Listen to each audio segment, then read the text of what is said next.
Good afternoon, everyone. Very pleased to see a large group of people here this afternoon. And in particular, there's some ex-commissioners. Well, or I probably should say some past commissioners, not ex-commissioners. In particular, there's Sam Bjorstensen. I probably said that really poorly. Cliff Atleo, Gary Williamson, David Boyce, and Phil Westenokoff. And as well, I'd like to recognize a few other people that are with us as well.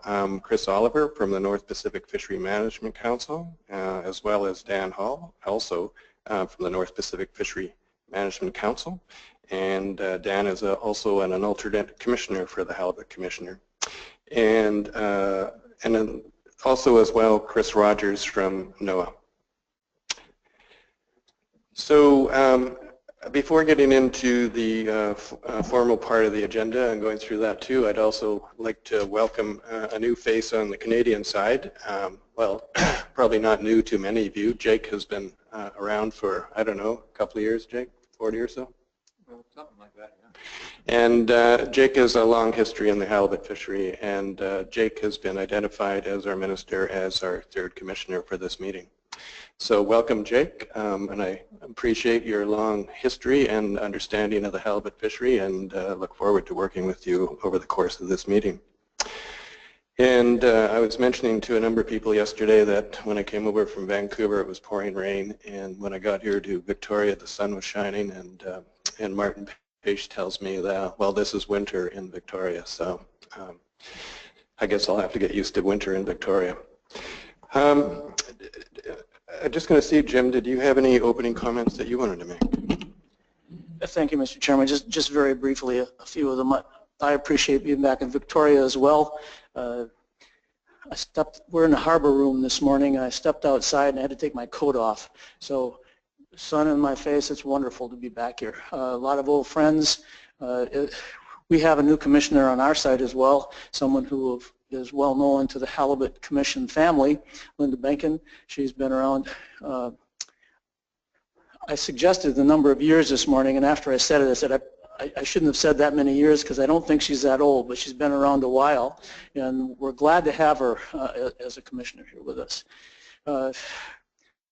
And I don't know everybody in the room, but I just can't help but say Clem Tillion's back, you know, and from the U.S. side, he's been fisheries in Alaska since the beginning of time, so I just had to say thanks, Clem, for showing up. I'm looking forward to this meeting. I think that we've, through the years, come to grips with lots of things. There's still lots of questions that are out there. Probably on the top of my list that I hope to we can make progress on this time is looking at the harvest policies, the apportionment methods, the way we apportion the resource to the various areas. It's been probably the subject of the most dissatisfaction on the U.S. side over the past couple of years, and so all the commissioners, I believe, on both sides are anxious to come to grips with that, find a harvest policy and apportionment method that works for everybody, that we can explain to the people that use the resource and make some progress on that. I'm looking forward to the social events that we have here and pretty excited to be back. So thanks, Paul. Thanks very much, Jim. I think that's a good segue into the agenda that we have for in front of us, and we did have a bit of a discussion around one change to the agenda, and it's along the line of the topic that Jim just raised around the harvest policy and apportionment. We'd like to think of it in Canada as more as stock distribution than apportionment, but we'll come back to that. I do think that there is we need to make some room on the agenda, and we were thinking that tomorrow morning when we have a report from the MSAB that would be a good spot to have a bit of discussion around that, and I'm going to turn to Linda and see if she wanted to add a few more comments. Thank you, Mr. Chairman. I do think that we've had a fair bit of information from the staff over the last few months that's highlighted the problems with the current harvest policy, and there's interest from everybody in the industry to moving towards a harvest policy that's consistently applied. I know the MSAB is going to be looking at that. I thought it might be helpful to also have comments from a broader public on what that new harvest policy might be, some of the objectives to guide that new harvest policy, as well as what we might look at for apportionment or for stock distribution. And that it would be an opportunity tomorrow, if we flag that on our agenda, for people to speak to that either today or in the morning. Yeah, thanks, Linda. And I think there would be room tomorrow when we have the MSAB, which I think is scheduled between 9 and 10. Jim? So I wrote this note to myself just a couple of minutes ago, and I already had forgotten that when you went through the list of past commissioners, we did not mention Jeff Kaufman, and he's in the audience, and I'm pleased that he's here. So just with that addition, thank you. Thanks very much, Jim. I guess, is there anything else on the agenda from folks up here? That was the only item that I had. Dave, did you have any on your end? For me?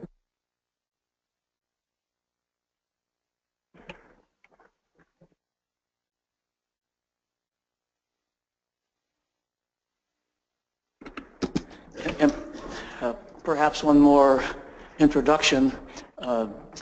The U.S. section has had since, I think, 1974, a science advisor to the U.S. commissioners, a man named Dr. Lowly Lowe. So since he's been here that long, most people know him here probably. Dr. Lowe retired, so we have a new U.S. advisor, and that's Dr. Carrie McGilliard. I'm not sure if she's in the room yet. She may have.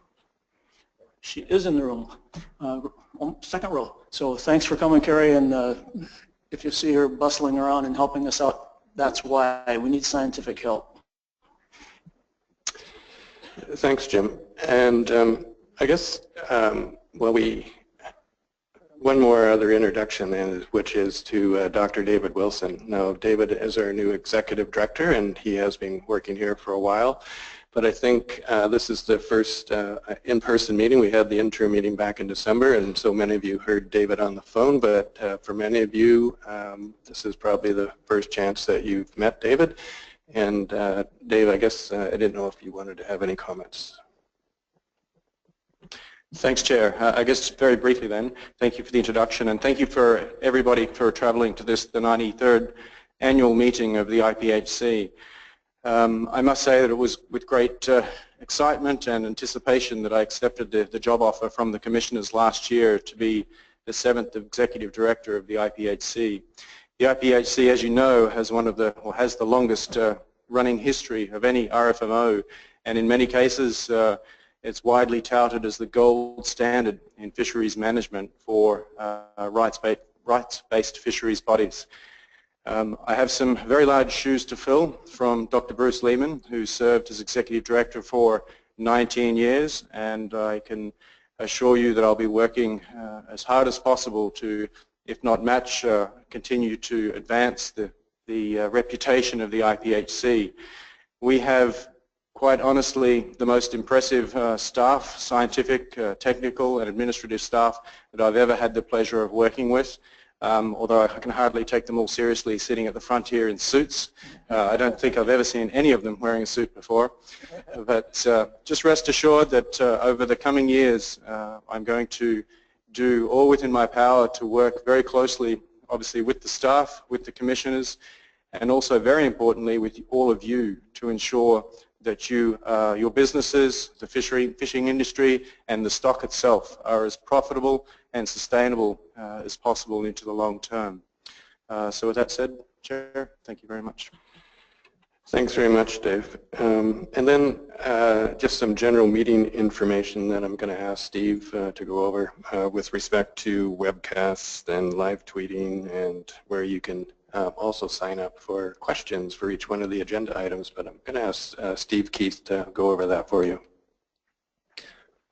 Yes, thank you. Good afternoon. So as before, the meeting is all the public and administrative sessions are webcast, and you can get to the webcast registration from the IPHC webpage. And those sessions are also posted on the webpage after the meeting is over, so there's always access to them afterwards. We are live tweeting the meeting as we have the last couple of meetings at IPHC Info, and so you can follow along. If you're not in the room, you can follow us what's going on Twitter. All of the meeting documents are posted at the IPHC website. If you have any trouble getting to them, please let one of us know, but they're all there. And the presentations are being posted at the website as they are completed and as they are ready to post. So this afternoon's presentations are already posted at the website if you're following along on your computer. The RARA and the Blue Book are online as well. Copies of the Blue Book are out in the foyer, but I think they're probably almost all gone. And as always, any of the staff here are available for questions. If you have anything that you need help with, please come and ask us. And if the person you ask is not the right person, that person will certainly find the right person and help you out. We do have a sign-up list for the speakers for the public comment, and we're going to have the sign-up list in the back of the room. I don't think it's there yet, but we will. And what we've asked is that people sign up to speak just so they don't have to stand in line for the whole time in the middle of the aisle, and we'll just use that list as well as the online webinar participants for the public discussion when that time comes.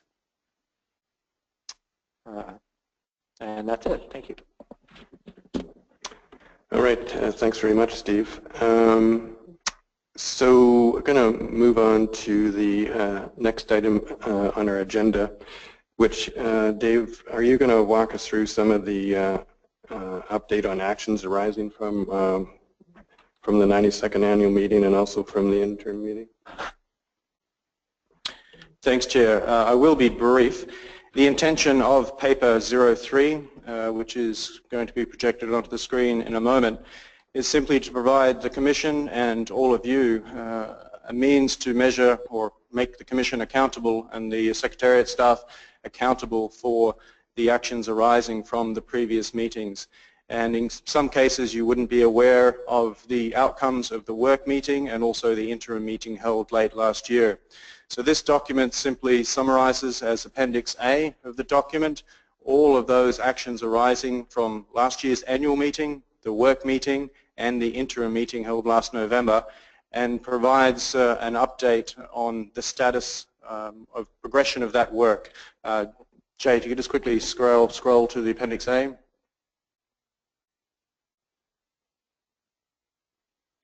So it's just 3 columns, the action item number or recommendation number, what that original recommendation was, and then a very brief update on the status of implementation. The majority of those actions have now been completed, but there are still a number that are pending or in progress. And Chair, I would suggest that throughout the course of this meeting, the staff keep a record of any additional updates that are provided. We then summarize those further progress that's been made into a final document that would be briefly discussed at the end of the meeting, thereby just narrowing down the breadth of topics that we need to discuss. Thanks, Chair. Dave, when do you think we would be discussing that? Would that be on like Thursday, you think? Or? Yeah. So maybe I just offer a couple of comments and then see if Jim wanted to offer any. If you've not had an opportunity to take a look at the report that Dave put together and staff from the interim meeting, it's a very comprehensive report of what was discussed and recommended and noted for action for how the Commission. There was a number of things where we asked Halibut Commission staff to undertake. Some, as Dave said, some of those have already been done, some are still in progress. But I think for me, and this is another part of the performance review recommendations that talked about openness and transparency, so that you can see what is being discussed by commissioners and what we have asked Commission staff to undertake, and what the status of that work is that's underway. So if you have any thoughts on that report, whether you think there's the other things that should be included or missed, or if you think there should be something changed. I'd be interested in hearing from you about that as well. So Jim, I don't know if you want to make any comments about that. Yeah. Okay. So there is one other item as well that I wanted to talk about. The Commission does have a scholarship that is provided and identified through a scholarship committee. And that, I believe that amount is $4,000 per year, and it's for 4 years. Is that right, David? Yes, sir. And so this year the scholarship recipient is Isabel Evicherio. And is Isabel here? She's here. Oh, here she is. Yeah. Yeah, so Isabel, I wanted to congratulate you on receiving that scholarship, and I don't know if you wanted to have an opportunity to introduce yourself to the group and what your plans are, but if you so wish, there's a microphone up here at the front.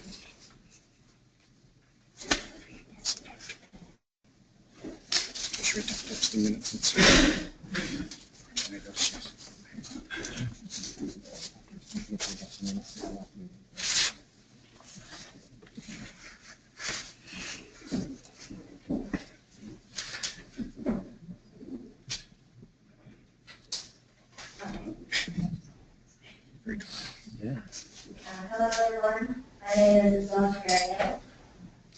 I'm not very sure I can speaking here, and more for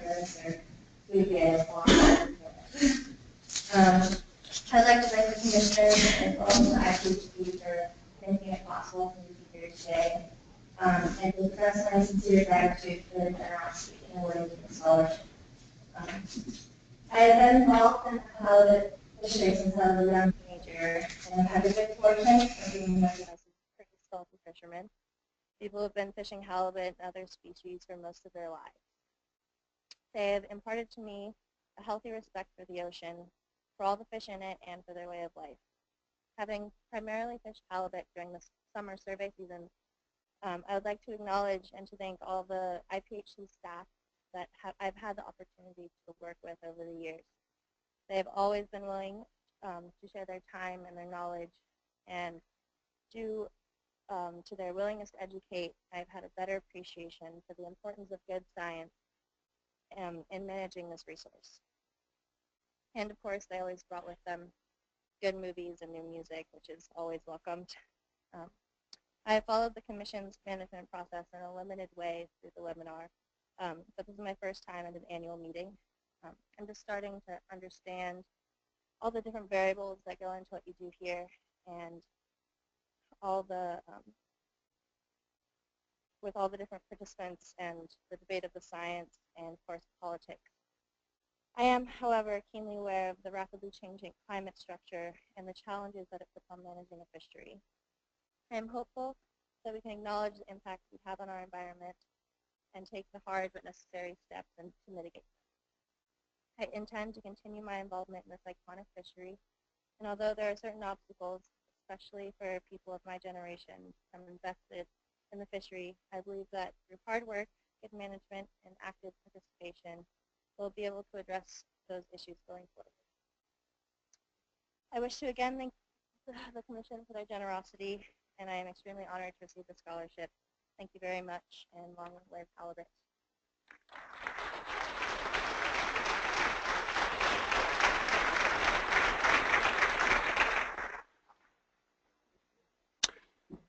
Thanks very much. Thanks very much for that very thoughtful piece of advice to the Commission about some of our responsibilities, and all the best in your education. So one other piece of agenda is to do with adopting the minutes from the 92nd annual meeting, and so is there a seconder to adopt those minutes? I would move adoption of the 92nd interim meeting.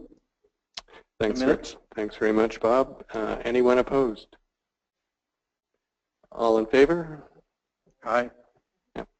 So With that, we have adopted the minutes and for the 92nd annual meeting. So we do have a very full afternoon talking about the state of the fishery for 2016. We are also going to be hearing presentations around survey modeling, survey expansion, and also around the 2016 stock assessment and also around the 2017 harvest decision table. There will be opportunities for public comment, as Steve talked about earlier, but I think first we're going to hear the state of the fishery presentation for 2016, and I think Jamie is providing that presentation.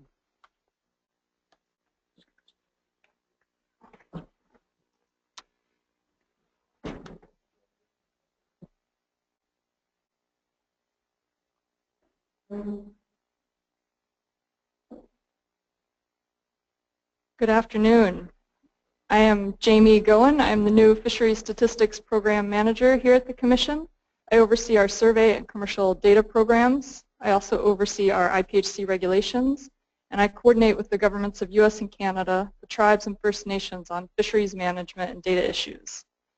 While I'm new in my role at the IPHC, I'm not new to the Commission. Fresh out of grad school, I was a sea sampler up off of Kodiak on the FV Lualda, a 63-foot wooden schooner, seiner.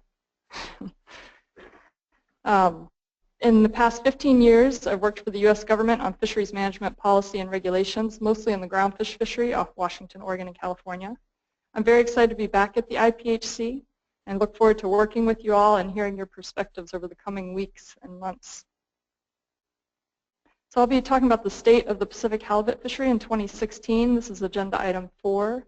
And paper 4 is related to this agenda item. And I believe that starts on page 34 of your blue books. By way of overview, just to remind everybody, the Halibut Commission takes all of our weights in net weight. That's headed, gutted, and washed fish. Overall, removals have been fairly static over the last 3 years. Commercial and sport landings are up slightly and bycatches down slightly. There's a map there of our IPHC regulatory areas, which you are all very familiar with. And then also for 2016 total removals, including research catch, we're coming in at 41.8 million pounds. That is slightly below what you'll see in your RARA, which stands for the Report of Assessment and Research Activities. And the RARA, those numbers are through November last year and then estimated through December. This number, the 41, I think it keeps moving on me, sorry. This 41.8 million pounds includes an update to bycatch numbers that came in January. I also wanted to point you to Table 1 in Paper 4, again on page 34 of your blue book. Sorry, I don't know what's going on with my slides. The IPHC allocated catch limits are 29.89 million pounds. The catch came in at 29.36 million pounds, so we are at 98% attainment for what the catch limits were.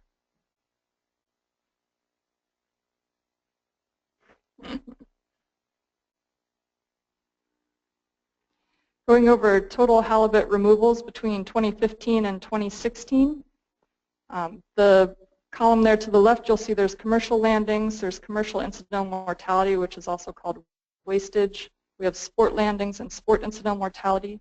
There's also a row for sport leasing, which is the sport fishery leasing commercial fish in British Columbia and Southeast Alaska. There's also bycatch mortality, personal use and subsistence, and IPHC research landings. Just to highlight, as I mentioned before, commercial landings and sport landings are up slightly and bycatch is down slightly.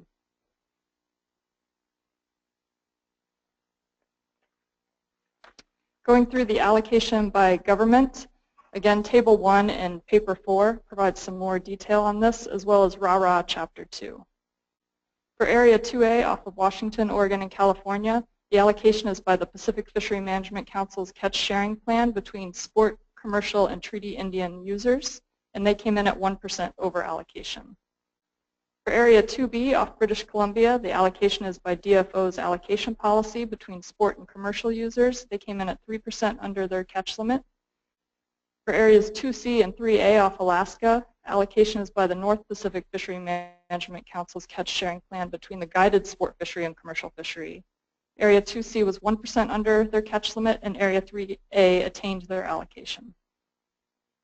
For areas 4C, D, and E, again, it's North Pacific Fishery Management Council catch sharing plan, this time between regulatory areas, and they came in at 12% under allocation.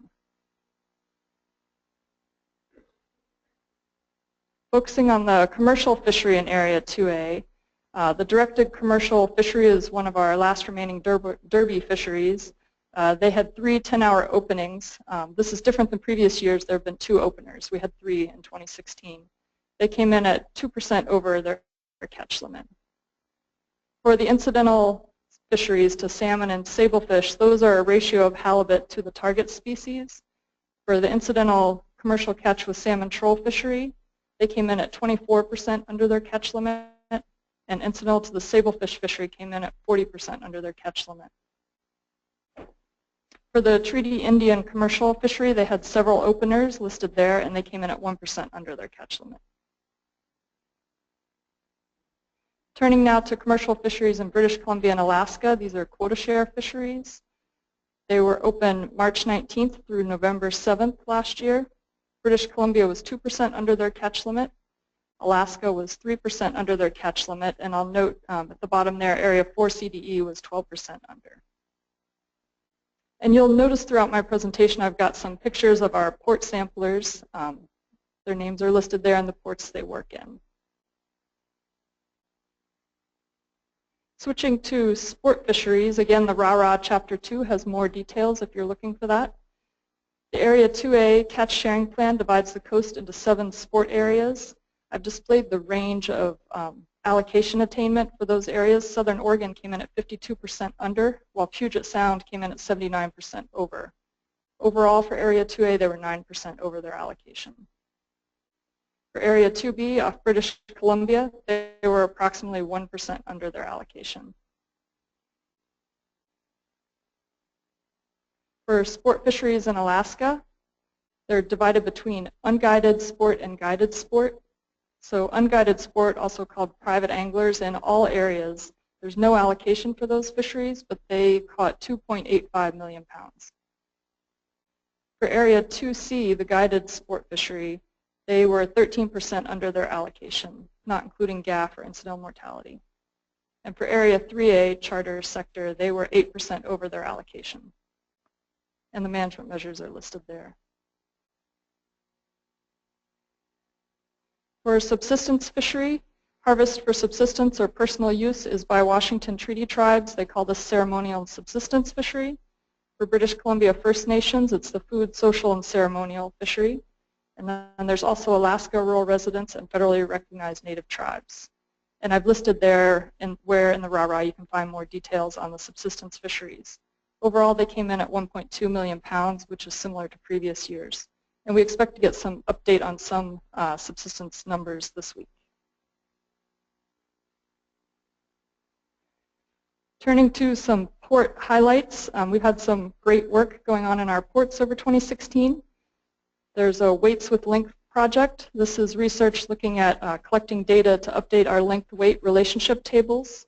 So weights were collected with lengths coast-wide by port samplers. And then weights are also being collected with lengths at sea on survey. And there's a picture of Dave Jackson there with one of our length-weight tables. Also, we have a sex marking project. This is to determine the sex of the commercial catch to inform our stock assessment. As you know, we get the sex from our survey because our sea samplers are out there on the water, but we don't have that same information coming from our commercial catch because the fish are gutted at sea. There was a pilot project in Area 2B in 2016, and we are expanding it coastwide in 2017 on a voluntary basis. And Dr. Joseph Planis will touch on this more during his presentation. We also have reports of bigger fish in Area 3B than previous years, coming in at about 1 pound bigger than the past. And now for presenting the biggest fish caught in the commercial fishery. That came in Area 2C in Petersburg. It came in at just under 400 pounds round weight, and our sea sampler Levy got to go see that fish. Pretty impressive. And finally, I just wanted to end with a thanks to all of our IPHC port samplers. They're the face of the commission that's out there in your ports and working with you. They're there collecting great data. I wanted to thank the processors for letting them be there on your docks and in your offices and up in your business, and for the captains and crew for all the great data you keep in your logs and turning in your logbooks. All of that trust and collaboration and working together is what gives us such great data on our commercial fishery. So thank you. Thanks very much, Jamie. Just going to see if there's any questions for Jamie from commissioners.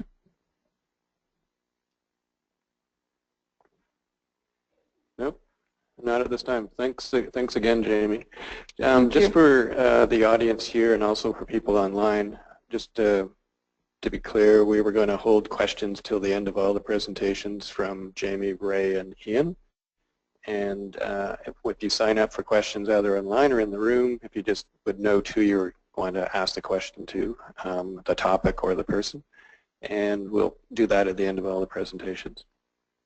So next up is Ray, that's going to be providing us a couple of presentations, actually. It looks like one around stock assessment inputs, the spatial temporal modeling that he spoke about of survey data at the interim meeting, but also the survey expansion that's proposed through 2019.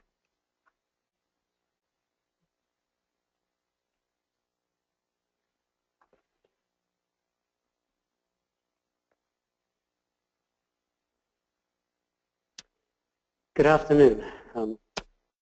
My first presentation, I'll be reviewing the space-time modeling that we've applied for the first time in 2016 to the satellite survey data in order to give us as good an estimate of our indices of abundance as possible. So in summary, just to review what the presentation would contain, in 2016 we used a space-time modeling approach to estimate weight per unit effort and numbers per unit effort indices. Previously, we used what we call an empirical approach based on direct calculations from the observed data. This new space-time method was recommended for adoption at both meetings of the SRB, our Scientific Review Board, in 2016. With the space-time modeling, achieves a number of things. It reduces random variation in the indices. We get smoother indices in time in particular. And it improves how we deal with incomplete survey coverage and improves estimates of uncertainty in these indices. So it gives us a better understanding of the quality of information we have coming out of the survey. In general, the results are very consistent with the old approach. We have very similar but smoother time trends in weight per unit effort, numbers per unit effort. We do have some small but locally important differences in apportionment results, although in general, the apportionment results paint a very similar picture, a very consistent picture of the distribution of the stock among regulatory areas as the previous method did. So some background. This is a map of our IPHC standard set line survey stations. The little black dots represent those stations. These are the stations that we fish on an annual basis and have done pretty much since 1998 in most cases.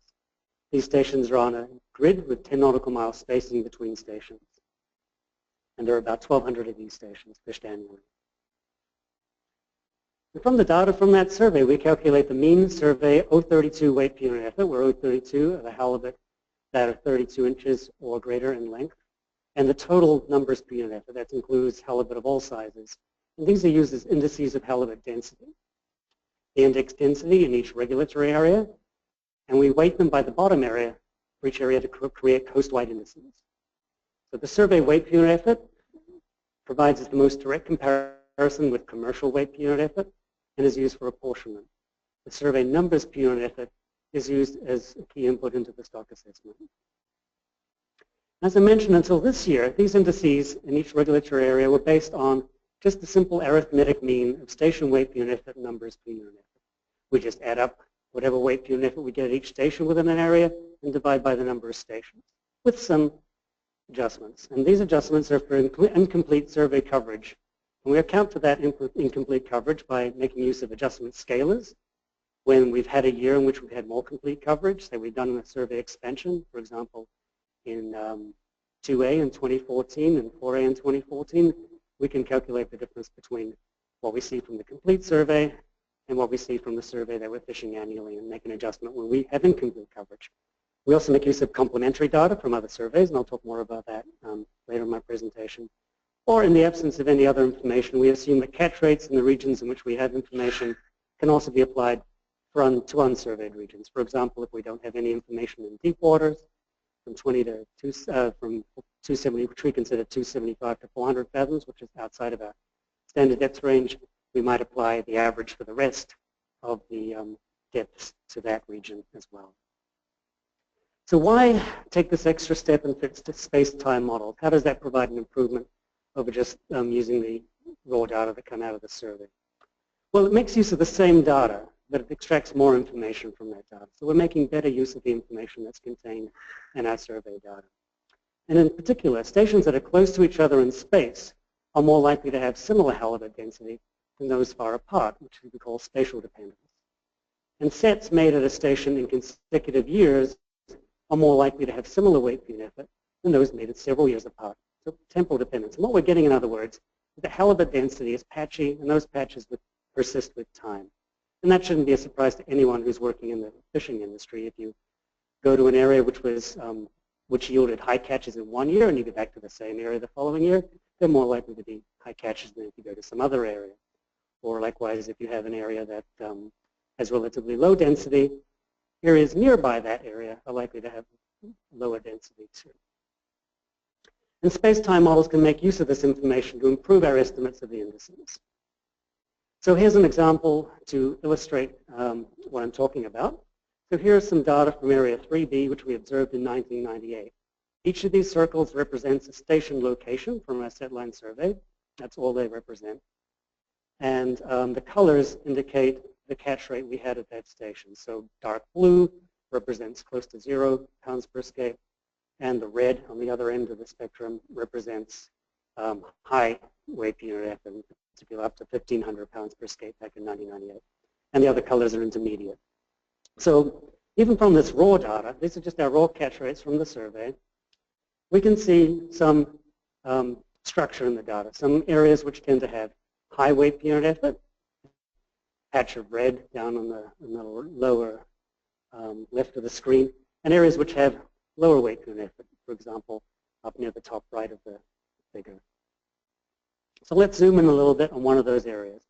Here's a little group of 9 stations, and these are stations which have higher weight per unit effort than average. So at the center of this group, we have a yellow station, so in the order of 750 pounds per escape.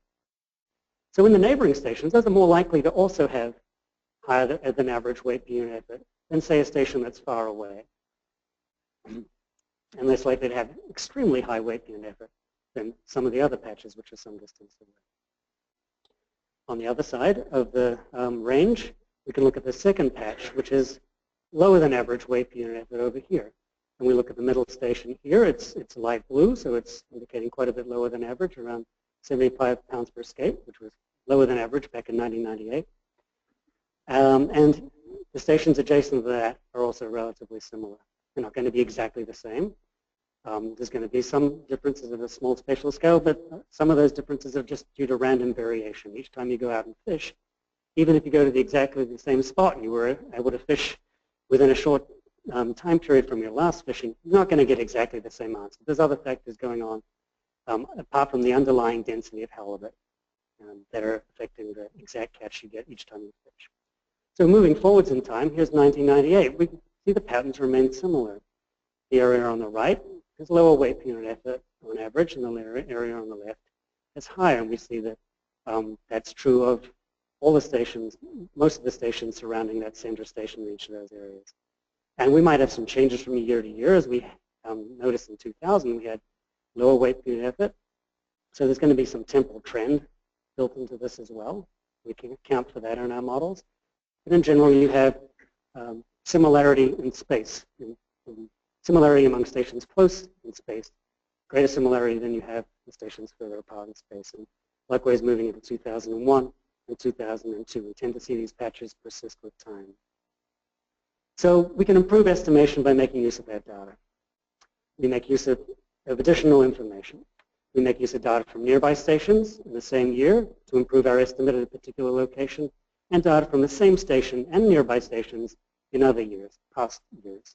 And we can predict weight per unit effort and numbers per unit effort at locations with no data Each year we have a handful of stations, a very small handful of stations, that are ineffective for the purposes of using that data for our assessment. Maybe we have a big snarl and it didn't allow us to accurately count the number of halibut at that particular station. Well, we can now get a reliable estimate for that station even in the absence of data because we make use of the information near that station and whatever that station caught in previous years to come up with a reasonable estimate for the current year. And in regions with no survey coverage in a given year, where perhaps we have an area we've had an expansion before, we can use that data to fill in a gap in our coverage in a given year. So estimating the degree of spatial and temporal dependence helps distinguish the underlying halibut density, which is what we're really interested in here, from random variation in halibut catch. We're sorting out the signal from the noise. We're interested in the underlying density. Each time we go out and catch some fish, we have some information about the density, but we also have a bunch of noise associated with that. And estimation of these indices can be further improved by making use of additional data in the form of covariates. We know that there's a relationship between weight per unit effort and numbers per unit effort and depth, for example. The deepest waters at which halibut are present in most areas have lower catch rates than shallower waters, for example. We can model the time trend and we could look at latitudinal and longitudinal differences. For example, in area 2A, which is the southern limit of the range, we tend to have decreasing density as we move further and further south. And I mentioned coverage gaps in our survey, areas that have had an expanded survey. So area 2A, 4A in 2014, the 4 CDE flats in 2015, and the 4 CDE edge in 2016. The model now can predict weight per unit effort in years when we have incomplete coverage based on the information from the years in which we had complete coverage and the relationship between neighboring stations which we may fish every year. We'll be talking more about the survey expansion in my next presentation. For areas that are yet to receive a survey expansion, which are 2B, 2C, 3A, 3B, and 4B, well, we have some information from adjacent areas which have had an expansion. We can make use of that information. They can inform the modeling. We also have some additional data from the NIMS Sablefish Longline Survey, which we use to help index deeper waters in areas which have yet to have an expansion, particular 2C, 3A, and 3B. And otherwise, the prediction in the coverage gaps is informed by the covariate data, the relationship with depth, for example, and data from nearby survey stations which we have fished. So through modeling, we can take observed data, which looks like this, which is area 2C in one of the years in which we've done a survey. It's quite noisy data. This is the raw data from the survey, same information as before. Each dot represents a satellite survey station that we fished in a particular year. The colors, darker blues represent low catch rates, moving up to red, which represent high catch rates. And we can produce model estimates that look like that. So sorting the signal from the noise. We have a much smoother estimate now, getting at the underlying density that led to the data that we actually observed. And so your eye can better pick up patches in the distribution of halibut from the model output than it could from the original data. And just to look at that a little more closely, here we have 5 years worth of data from area 2C in the bottom left corner of that region, the southwest of area 2C. And we're cycling through 5 years of raw satellite survey catch rates. And you can see there's a lot of noise in these data. And it takes the eye a bit of time to figure out any patterns that are here. There may be some patches that are more likely to have red circles than blue circles, possibly as you move closer to the shore, you're getting lower catch rates. But the model helps sort that out a lot more clearly. So these are the model output estimates at those stations for the same years, moving in parallel.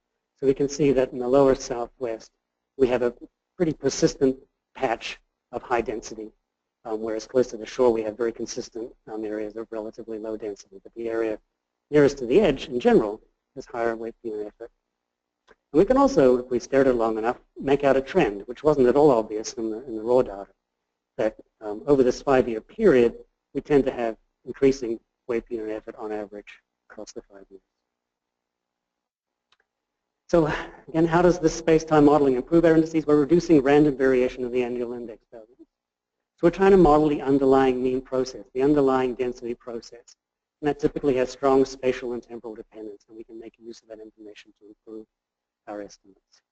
And importantly, it includes uncertainty due to unsurveyed stations, which we previously didn't do. So uncertainty in the various spatial coverage adjustment factors that we used prior to this year was not accounted for. So now we have a better understanding of the quality of the estimates we're getting out of this, out of our survey than we previously had.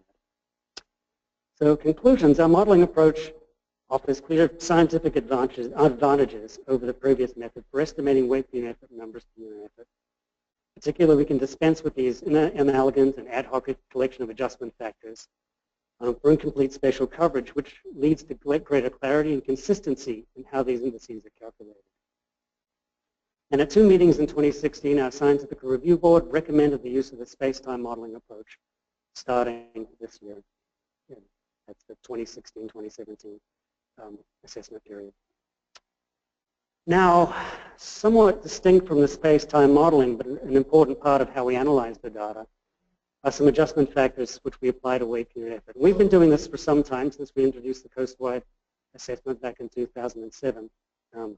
We've been looking at ways of improving our indices, particularly to account for differences among areas in catchability.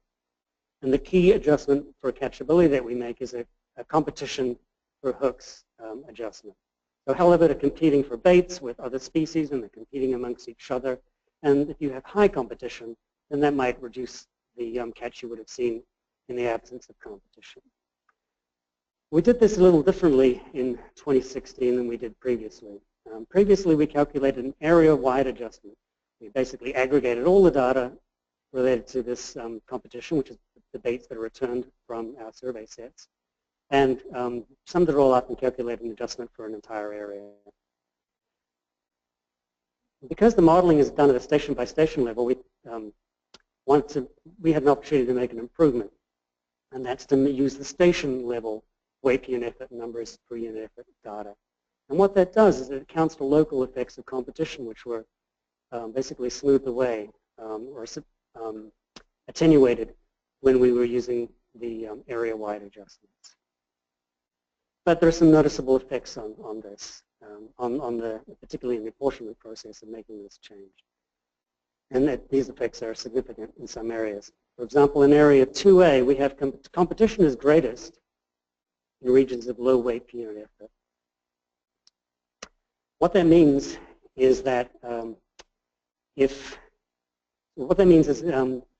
the station level adjustment, the overall effect of the adjustment now is less than it would have been had we used the area-wide adjustments. Area 2A is an area that's historically had a positive adjustment upwards in weight per unit effort because of this adjustment for competition. It still has a positive adjustment, but it's not as much as it used to be because the regions of low weight per unit effort tend to be also those with the greatest competition. And now we're accounting for those local competition effects. The opposite case is area 4B, where the regions of greatest competition from our data are also those with higher weight per unit effort than average. I should note that, as I meant, this adjustment could have been done regardless of whether we were doing the space-time modeling or not, and it's something we probably should have done a while ago and applied it to the previous estimates of weight per unit effort. It's kind of a separate piece of the puzzle. But this change is supported again by our Scientific Review Board as an improvement over the previous way of calculating hook competition adjustments. Our second adjustment is for the survey timing in relation to the harvest. And that adjustment is still estimated at regulatory area level. Just a bit of background, that adjustment is to account for some areas having their harvest earlier in the season, in particular area 2A. Most of the harvest is quite early in the season. So there will be less fish for our survey to catch, and we make an adjustment for that. There's some changes recommended by the SRB in the calculation of the adjustment. These are detailed in the RARA. For this year and recent years, those changes have little effect on the indices and apportionment estimates. So once we've done this modeling and we've got our output, we calculate these indices by predicting weight per unit effort, numbers per unit effort at our previously fished stations and potential future stations in areas that have yet to have an expansion, and taking the average of those. So rather than using the raw data, we're now taking an average of model output. And this is what we get. So for weight per unit effort, this is a comparison of the space-time model output in black with the old empirical method in red. And the shaded regions in gray and in pink represent our uncertainty in those estimates. Those are 95% intervals for those estimates. And we're looking at the trends with time from 1998 to 2016. And just eyeballing this quickly, you can see that the trends are remarkably consistent between the two methods. The new method is using the same data, so it's not going to tell us anything that's remarkably different in terms of our understanding of the trends in the stock. And the trends are very consistent among the two methods. There are some interesting and important differences. We note in Area 2 in particular, we're getting a smoother estimate of the trend. Some of that random variation has been smoothed out by making use of the spatial, accounting for the spatial and temporal dependence. So the little jumps that we might get, the random jumps from year to year, particularly in 2A where we had a couple of very high peaks earlier in the series, which are biologically probably unrealistic. Those have been smoothed away to a large degree using the new method. We note that in Area 2C, the index is appreciably higher than it would have been had we used the empirical method. And I also note that in most areas, the black line is a little bit above the red line, the exceptions being 2A and 2B in particular. Those differences are largely due to the changes in the calculation of the hook adjustment and not the space-time modeling itself. Zooming in a little bit on one of our more complex areas for calculations, Area 4 CDE, you know that this is an area which has multiple data sources feeding into the modeling and into our previous calculations as well. So we have three key data sources. We have our own set line survey, which has been along the shelf edge since 2000, including an expansion we did in 2016. We have our island stations, which we fished since 2006 around the Pribilof and St. Matthew Islands, and the Eastern Bering Sea flats, which we fished in 2006 and 2015. A very important part of our data set is the NMPS Troll Survey, which has been fished on the Eastern Bering Sea flats since 1982, and included an extension in 2010 to the Northern Bering Sea. In the years in which we don't fish the flats, that provides us the information we need to get a reliable index in Eastern Bering Sea. We also finally make use of an Alaska Department of Fish and Game triennial troll survey in Northern Sound. So these troll survey data, we need to calibrate them and scale them so we can get a predicted set line weight per unit effort in those areas in which we don't have a set line survey. And those methods have been presented in RAR reports in recent years. Nevertheless, in many years we have large coverage gaps, mainly in the Northern Bering Sea, because not even NMPS surveys all of the Bering Sea every year. So one question we had was, well, how well will the model predict weight per unit effort in coverage gaps? In general, predictions at locations far in time and space from our actual observed data, they tend to approach the mean for an entire area. So if you have an area which has low or very low density, you might get an overestimate unless you make some additional modifications to the model. So to avoid this, we added, at the suggestion of the Scientific Review Board, an extra covariate, which is distance from the shelf edge. Because generally, weight per unit effort decreases with increasing distance from the edge. Now, that's a general statement. There are patches of relatively high weight per unit effort, even some distance from the edge. For example, there are patches in Northern Sound and south of there. Our predictions will combine a combination of the local data in those areas and the covariate model. Covariate model isn't going to make those patches disappear. It's going to improve predictions where we otherwise don't have information. And we were very happy with the way the model worked. It produced sensible predictions of weight per unit effort in those regions in which we had scarcity of data. So here's another map. It's an animated map. If you look along the title of the map, it shows the change in years from 1998 to 2016. And again, each of those circles represents a survey station. The large circles here represent the NMPS troll survey stations, and the small circles along the edge and of the islands represent our own set line survey stations, including the expansion we did in 2016, right up to the EEZ in the center left of the screen. And so if we look at the early part of the series, we can see along the edge, catch rates are generally decreased. The blue again represents low weight per unit effort or close to zero, and the red represents very high weight per unit effort in the solution. Whereas elsewhere, we tend to have patches of halibut that ebb and flow with time. And we can see those patches up in Norton Sound coming and going as well. Along with the estimates themselves, we can have our estimate of the quality of the estimate. So this is the standard deviation of those predictions, those predicted weight per unit from the model. Note that this is on a different scale, and also note that at no particular station location do we have high precision. If we're trying to get an index at a very small spatial scale from these kind of data, the quality of that index is not going to be good. But what we do get a good handle on is index, index at a larger spatial scale. And on that subject, another thing we can do is we can more easily get sub-area estimates of weight per unit effort along with estimates of uncertainty. So if we are interested in estimates on a smaller spatial scale, we can extract those easily from the modeling. For example, in Area 4CDE, Pribilof Island's weight per unit effort trend is of interest to those in Area 4C. In Area 2A, there's some interest in estimating weight per unit effort for different sub-areas as well. For the 4CD example, here we can plot as the model output our time trends by sub-area. So we have the edge in red. In orange, we have the 4C islands, Pribilof Islands, St. Matthew Island in green, and the Eastern Bering Sea flats in blue. And we can see that the more data we have, for example, in the flats and the edge, the less uncertainty is indicated by the shaded regions we have.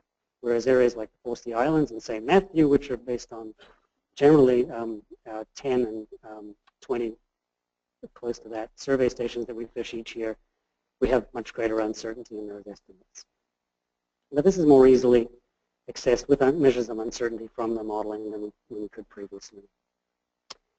Finally, and of keen interest to everybody, is how this feeds into the apportionment. Now, the apportionment provides a guide to the commissioners in their decision-making process. But we should note that the estimates of apportionment, the estimates of the shares of biomass among regulatory areas, comes with uncertainty too. So not just the indices, but there's uncertainty in these estimates of apportionment. And we've never really presented that well before.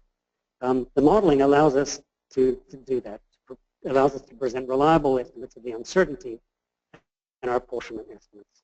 And these are indicated on this figure with the vertical bars. So there's a 95% chance that the true apportionment estimate from these data is between the endpoints of those bars. And here we're comparing the space-time model output with what we would have got had we used the old approach in 2016. That's the empirical method in the dark bars. So the light bars are the space-time model output, the dark bars are the empirical method output. The overall picture of how the stock is distributed has not changed, and the confidence intervals that we have marked with the vertical bars indicate we have estimates of apportionment that are consistent with what we would have got using the old method. That's not to say that those differences are not meaningful, but in terms of the statistical uncertainty in those estimates, they're very consistent with what we would have got otherwise.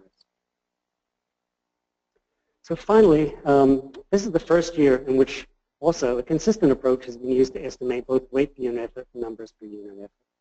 Previously, numbers per unit effort used in the assessment did not have the hook competition and survey timing adjustments applied. So now we're doing both of those indices, analyzing both of those indices in the same way through the space-time model and using a consistent approach for accounting for those adjustments. And use of the space-time model also brings us in line with modern analytical methods that are used elsewhere. Other people in doing these kind of estimates of weight per unit effort, numbers per unit effort, and density indices have been using these for several years now. And so we're coming up with a state of play, scientific state of play, best scientific practice that is used elsewhere in making these changes.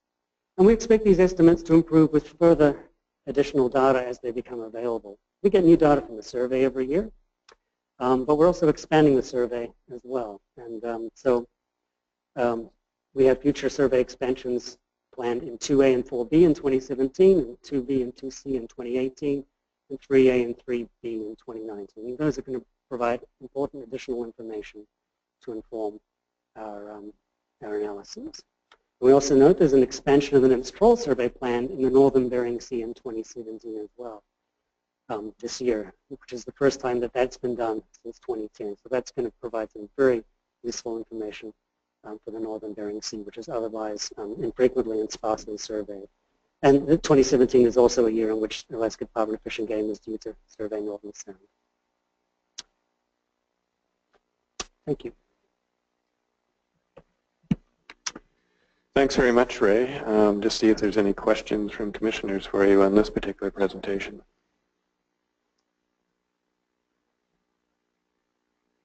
Go ahead, Linda. Thank you, Mr. Ray, I had a question for you about whether this approach will change your thinking about timing and extent of future survey efforts, particularly in how frequently you might want to return to areas that are part of this cycle of expanded survey sites. Thank you. Yes, the data that come out of this and the analyses we do based on these data can provide important information on how frequently we need to go back and resurvey these areas. As time moves on from when you've surveyed an area and you haven't had data for a while, the quality of the predictions, the quality of the estimates in those unsurveyed areas decreases, and the standard errors overall will increase. So we plan in the coming months to do an analysis of the data we've got so far, and with the purpose of coming up with a plan for how frequently we need to revisit those expansion areas. And also, I mean, there may be some areas that we don't need to revisit as often as others. In particular, if you have an area on the far fringes of the stock that's not so close to areas where we do an annual survey, that may be an area we need to visit more frequently than, say, some stations that are mixed in among stations that we fish on an annual basis, because those have probably quite good information from adjacent stations, whereas the other areas are distant in space and as you move away from the last time you surveyed it in time. So yeah, that's something we plan to do a thorough analysis in the coming months. Thank you.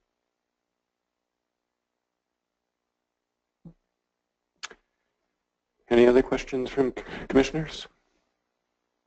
Ray, I had a question. It might be more along the lines of when you get into your survey expansion, but I guess one of the questions I had about the survey expansion is there are some concerns, I would say, within Canada around some of the bycatch species, whether it be yellow eye rockfish or bocaccio. And we have recently made some substantive changes to Canadian fisheries to reduce the TAC on yellowfish in particular, or yellow eye, excuse me.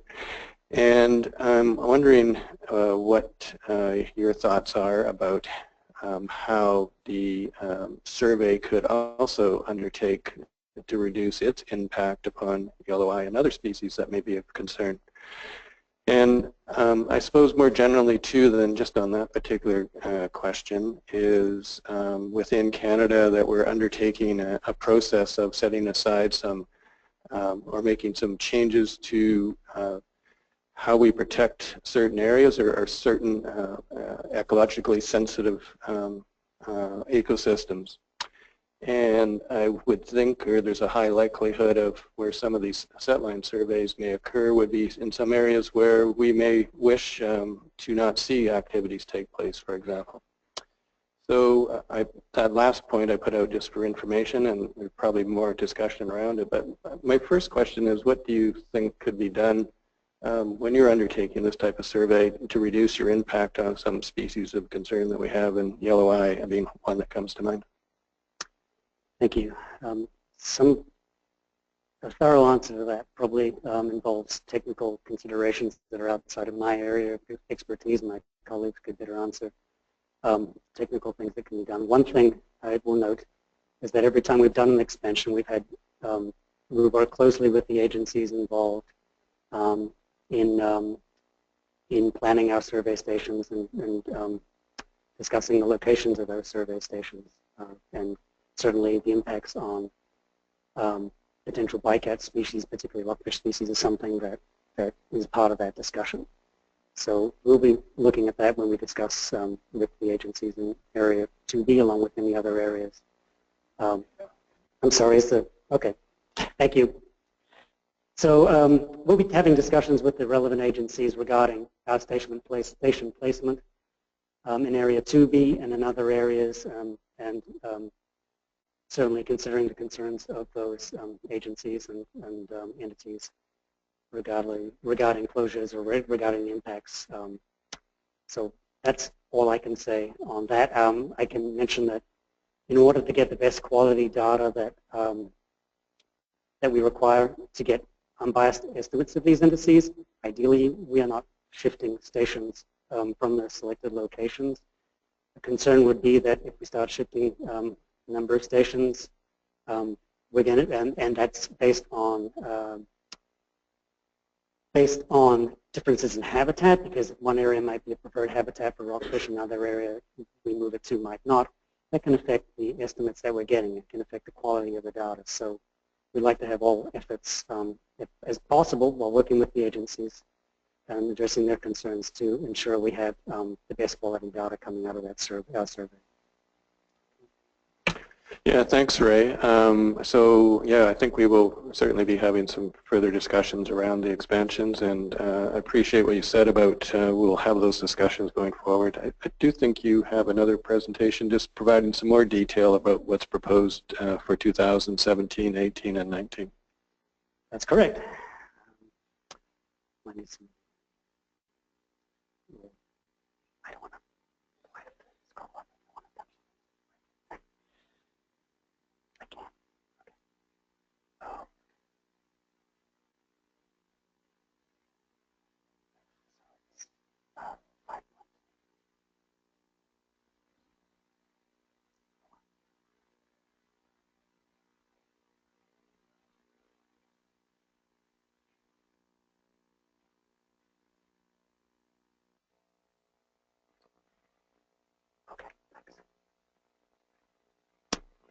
So we've already had some discussion of our satellite survey expansion, which is, we consider, very important data for getting accurate and unbiased estimates of weight per unit effort and numbers per unit effort from the survey, along with additional information that feeds into the stock assessment on halibut length and halibut age.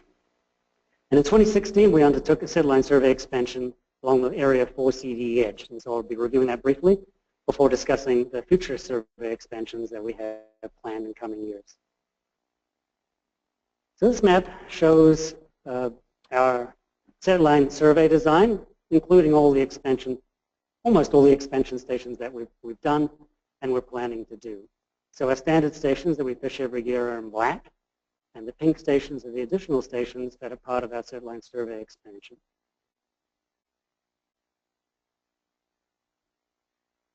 So it's a very extensive undertaking, I think, including more stations than we fish on an annual basis, which is why we've broken this up into a 6-year time frame. So for 2016, as I mentioned, we fished the area 4CD edge right up to the limits of the EEZ on the top there, and included a large number of additional stations, not only up near the EEZ, but mixed in among the stations that we fished on the edge previously. In summary of the results of that survey, I'm always excited when we go somewhere unexplored. You never know quite what you're going to get, and we've got interesting data every time we've done a survey expansion, particularly in 2A and 4A in the past, in 2014, and 2016 was no exception. So here we have a table of the catch rates we got in the survey in 2016, broken up by depth on the left there, shallower than our standard depth limit of 275 fathoms, and those stations from 275 to 400 fathoms. And we also had the existing stations that we fish every year and our expansion stations. So we have 52 stations that we fish every year. It turned out one of those stations is not effective for purposes of using the data in 2016, so we have 51 stations in 2016. And we had 84 additional stations. So this was a major undertaking in 2016. This included 79 stations shallower than 275 fathoms and 5 stations right along the edge in deeper waters. Turns out those 5 stations didn't catch anything, though we did have evidence in the past from commercial data that there are some halibut at least in part of the year, in those deeper waters. We didn't get any in our survey. The total weight per unit effort from the expansion stations was 14 pounds per skate, compared with 18.7 pounds per skate from the standard stations, which leads to an overall average of 15.8 pounds per skate. So somewhat lower than we would have got if we'd only used the existing stations.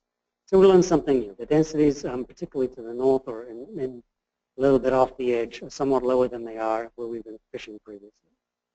However, though, that difference from 18.7 to 15.8 is actually not so large compared to the changes you get from year to year. Last year we had 27.2 pounds per skate for our survey based on the 52 stations. The year before we had 19.6 pounds per skate. The year before that we had 24.2 pounds per skate. That difference of around 3 pounds per skate is actually quite modest compared to the variation we get from year to year in this area. This map shows the weight per unit effort that we got in 2016 by station. So we have two colors here representing the existing stations in red, the stations we fished previously in red, and the blue stations are the new stations we fished shallower than 275 fathoms, so they're actually three colors, and in blue, and the black X's are the 5 stations we fished deeper than 275 fathoms for the first time in 2016.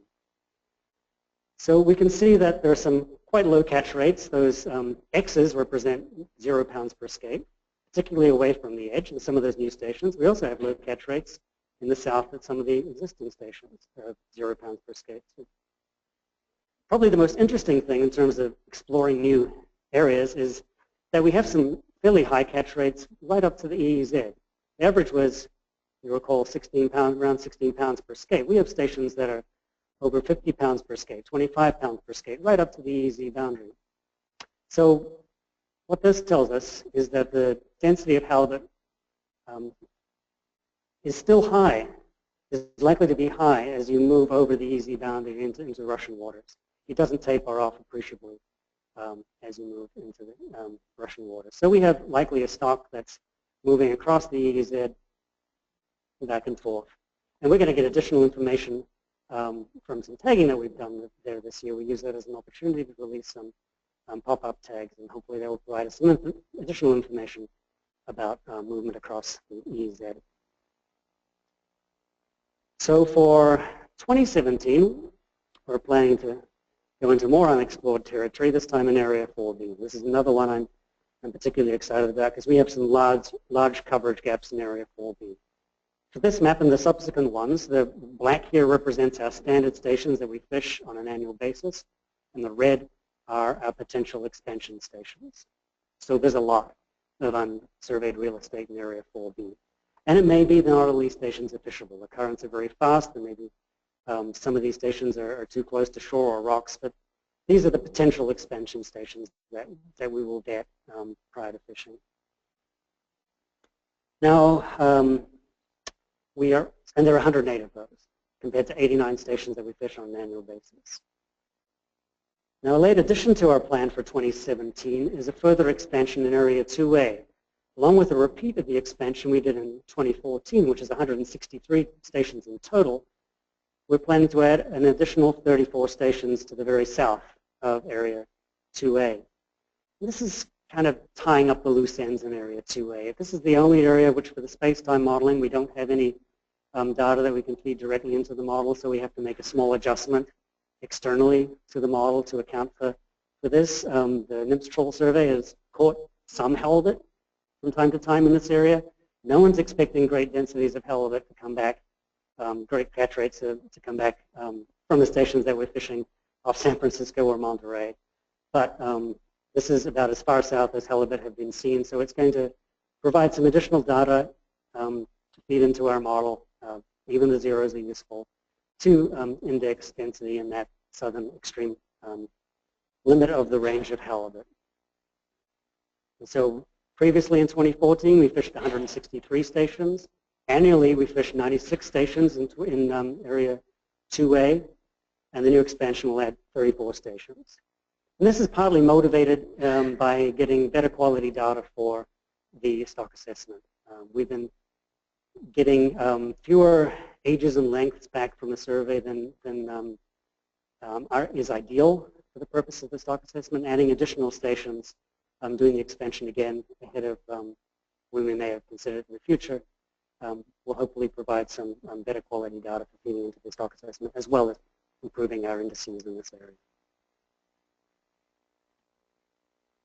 This is a proposal for Area 2B, and I mentioned again, a lot of these are not all of these stations are going to be fished. Some of them are too close to shore. Some of them we'll have to discuss with agencies about their location in respect to closure areas. But at the moment, these are the potential stations in Area 2B, and we'll be doing a thorough vetting of these stations prior to undertaking the survey. Likewise, Area 2C, far fewer stations, far fewer gaps in coverage in Area 2C than other areas. Area 3A, notable gap in coverage in Cook Inlet. Area 3B, southwestern part, there's a fairly decent gap. Some of those areas are shipping channels we haven't fished in the past. And that will be rounding off our proposed expansions in 2019, the first cycle of expansion. As I mentioned in response to a commissioner question, we'll be reviewing the need, in 2017 we'll be reviewing the need for revisiting these expansions, how frequently we need to do that in the future years in order to maintain the quality of the data that we need to have accurate and unbiased indices coming out of these analyses. Thank you. I'll take any commissioner questions regarding the survey expansions. Thanks very much, Ray. Any questions for Ray from Bob? Ray, relative to Area 2A, the stations we have proposed there from the staff, I know there's been some meetings with the tribes and industry with regards to Area 2A off of Washington, and the concern of lack of survey stations in the 100 to 150 fathom area off there. Is there any work that the staff has done to add stations? Do any of these dots or future dots look to address that debate, either in terms of expanding in terms of 5-mile grids in that area, or just selecting some areas to test out your theory on your modeling on shallower areas that may not have stations yet? Thanks. I will. No, in 2017 we are not adding additional density of stations off the coast of Washington or any other part of Area 2A. Consider these stations that we're fishing are the key pieces of data we need for the assessment for calculating the indices. Noting that, we are involved in discussions with the tribes and with agencies, local agencies, to work out a plan for addressing those concerns about what's considered by some to be unrepresentative and undersampling in parts of the coast of Area 2A. We have looked at some of the data in that area and some of the expectations of what might happen in the what catch rates might be in the 100 to 150 fathom band. We note that the 100 and 150 fathom band off the coast of Washington is a very narrow band and represents a relatively small piece of the bottom area, around 1.5% of the bottom area of Area 2A, not counting a further expansion into California. And that our current grid of stations that we do fish there is sampling at least in proportion to that bottom area. But we do know the concerns, and we are in ongoing discussions about how to proceed with getting additional data to meet those concerns. Mr. Chairman, I think there's 32 survey stations north of the river, Columbia River, 32 or 33. So if you added 3, it'd almost be 10% more data points there. So I'm not sure if looking at it, whether they're a narrow band or a fat band, I'm not sure if that's the way your stations are designed, but is a proper way to look at that in terms of the input you would get from some test stations.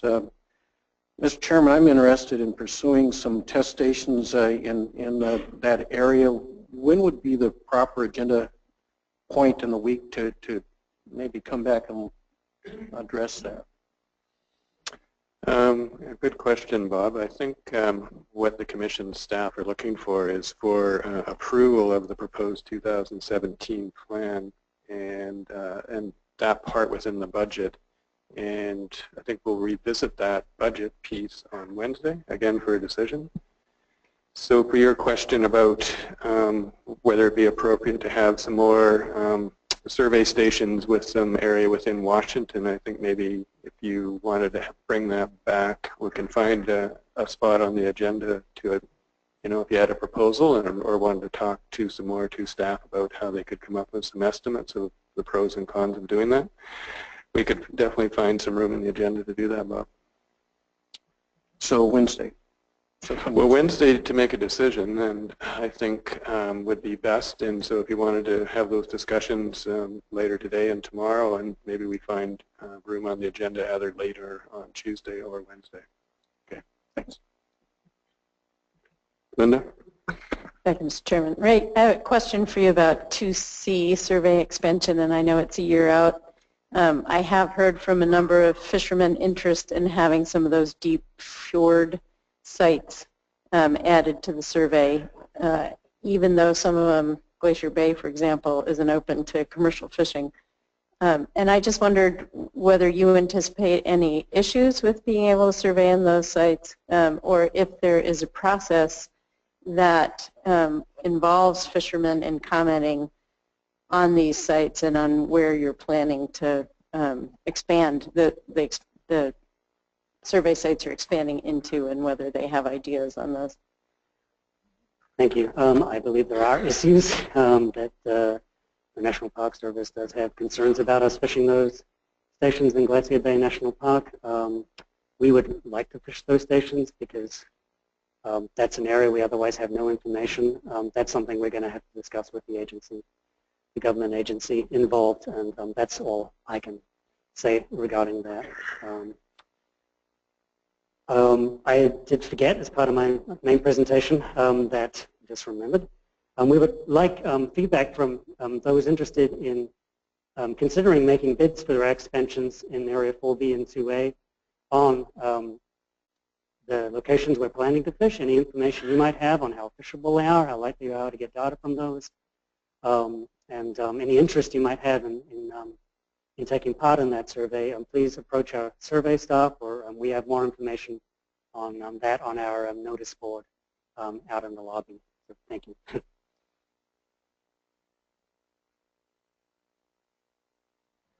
Yeah, Jim. Thank you, Mr. Chairman. Dr. Webster, sorry, but back on 2A, these discussions that you've mentioned with the tribal biologists and others, I know they've been fairly late in the year, and so I understand you may not have been able to completely come to grips with how to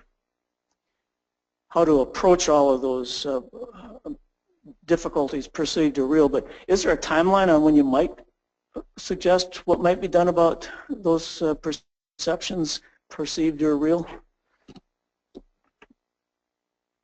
We're involved in ongoing discussions, including discussions that are coming up and we've had in recent days, so I don't have a particular timeline in my head. Certainly we would consider any realistic proposal that comes forward. One issue is how we fund something like this if we don't consider it a core part of our data, if for the purposes of the assessment and purposes of our index calculation. So that's something that we need to discuss. It's beyond my expertise, but you know, I don't have a firm timeline on that. I'd welcome anyone proposing such a thing. Thank you. I am not seeing any more questions. Thanks very much for those two presentations, Ray. I anticipate that, Bob, you're going to follow up and get back to how we get this back on the agenda. Okay. With that, I'm going to move on to the next presentation from Ian. And then once we finish that presentation, and we'll have a short break before we have the last presentation from Ian.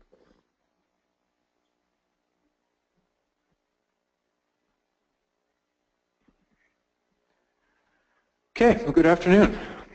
I'm going to be rounding out the agenda this afternoon with quite a bit of material. What I'm going to be presenting this afternoon is largely a recap of what I presented at the interim meeting, but as you'll notice, I'm going to go into a little more depth in a few places where I had specific questions at the interim meeting or following, and I have a few updates to various data sets so that we can have the most current and accurate information available to us this week for decision making. I want to start out this afternoon by acknowledging the hard work that goes into all the various data streams that go into this stock assessment. I do the analysis, but really I'm just assembling the pieces. All the pieces come from the IPHC staff, both our port and our survey team, as well as all the agencies that get us data in a very timely manner in the fall. And that's what's really important, is that when the fishery closes, I have about 2 weeks to finish the entire assessment. And if the data streams don't come in exactly when I need them to, it's really a big problem. And I can say now after 5 years with the Commission that every year, although it's sometimes a little exciting, they always come in right when I need them. And this year's been no exception. So thank you to everybody. I'm going to start out by summarizing the three main points I want to make about the science this year with regard to the assessment and the harvest policy. The first is that we continue to see slow stock increase coastwide. You'll see that the results are down just slightly in the stock assessment, but overall, the projection is the same thing that we've seen over the last couple of years. The stock has stabilized, and it's now starting to increase gradually. Second, and a real bright spot in 2016 was the further bycatch reduction that occurred, much of this in Area 4, which has provided for more fishing opportunity for the directed fisheries. And this represents as I'll talk in a minute, some substantial decreases from peak levels of bycatch in years past. And in fact, these numbers have been updated as of January with the post-season numbers, so I'll be able to give you an update on that as well. And then the final point I want to make is that even though we're seeing a slow increase overall in the stock, as we've seen in most years, the harvest policy results are variable among areas. Some of that is in response to the new results that I'm getting from Ray with regard to the space-time modeling. Some of that is changes in other sources of removals that occur area to area. And so I think this is something that we should probably be prepared for in the near future, is with not much change in the stock overall, we're measuring things with a blunt tool, and we can expect some ups and downs that are related to our uncertainty in the process as well as what's actually going on in the stock.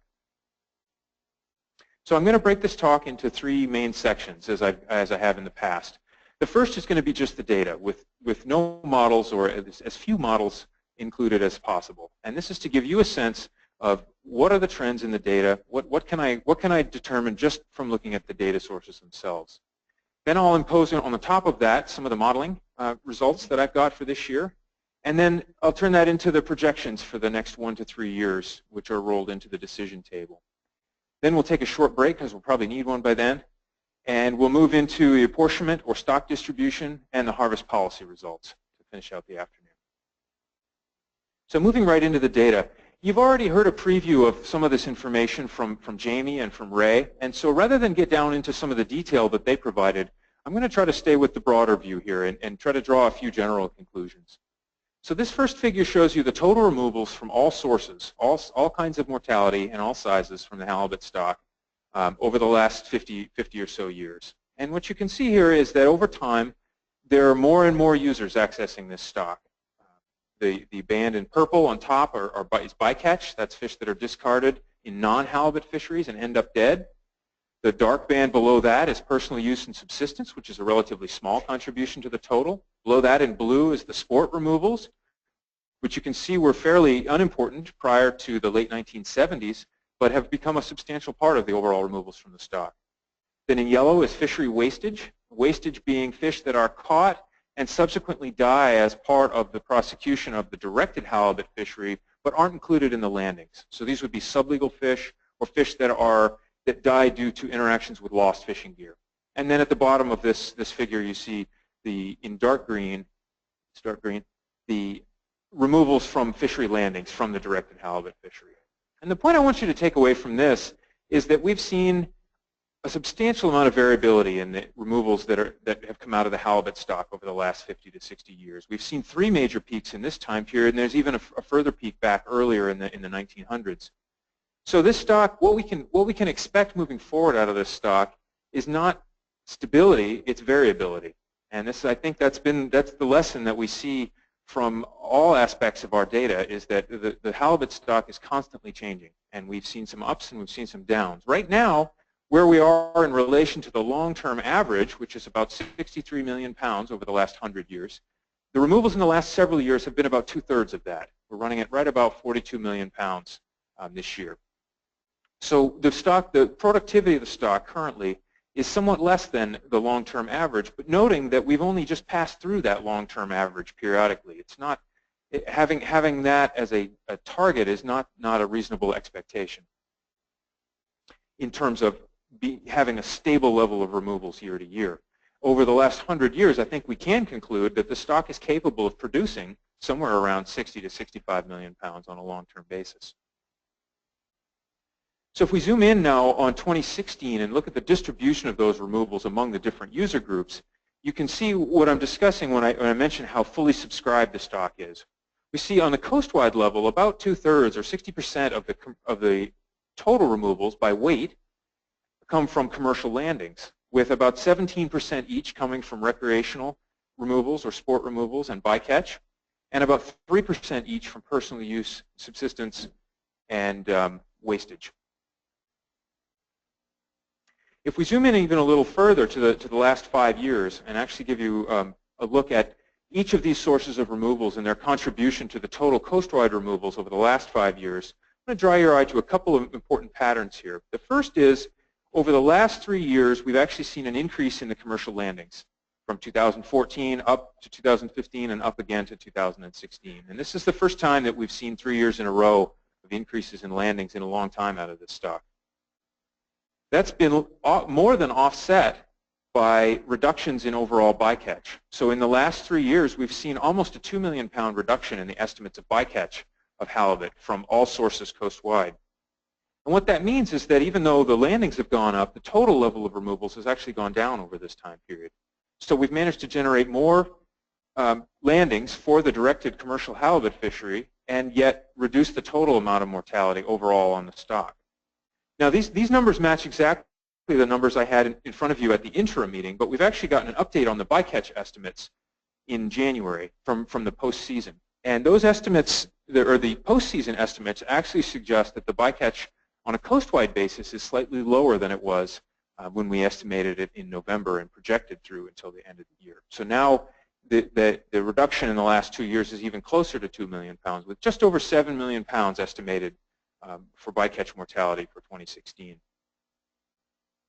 Now, to zoom in a little bit closer on the time series of bycatch, to put that 7 million pounds in context. So in 2016, our estimate was 7 million pounds, and that actually puts us below any of the other total bycatch estimates going all the way back into the early 1960s when the foreign fleet started to access some of the grounds off the west coast of North America. You can see the black line at the top of this figure shows the total bycatch coastwide, and you can see that for a period of several decades, although it fluctuated wildly, you can see that the estimates ranged from 10 to even in excess of 20 million pounds. Now over the last 5 to 10 years, we've seen some continued reductions, and we're now at the lowest point in that time series.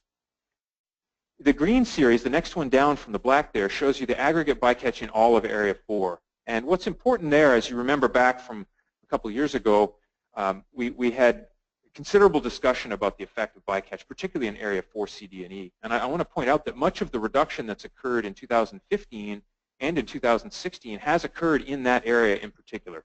And I'll loop back to that when I get to the harvest policy results for this year. Moving now into the results from the setline survey.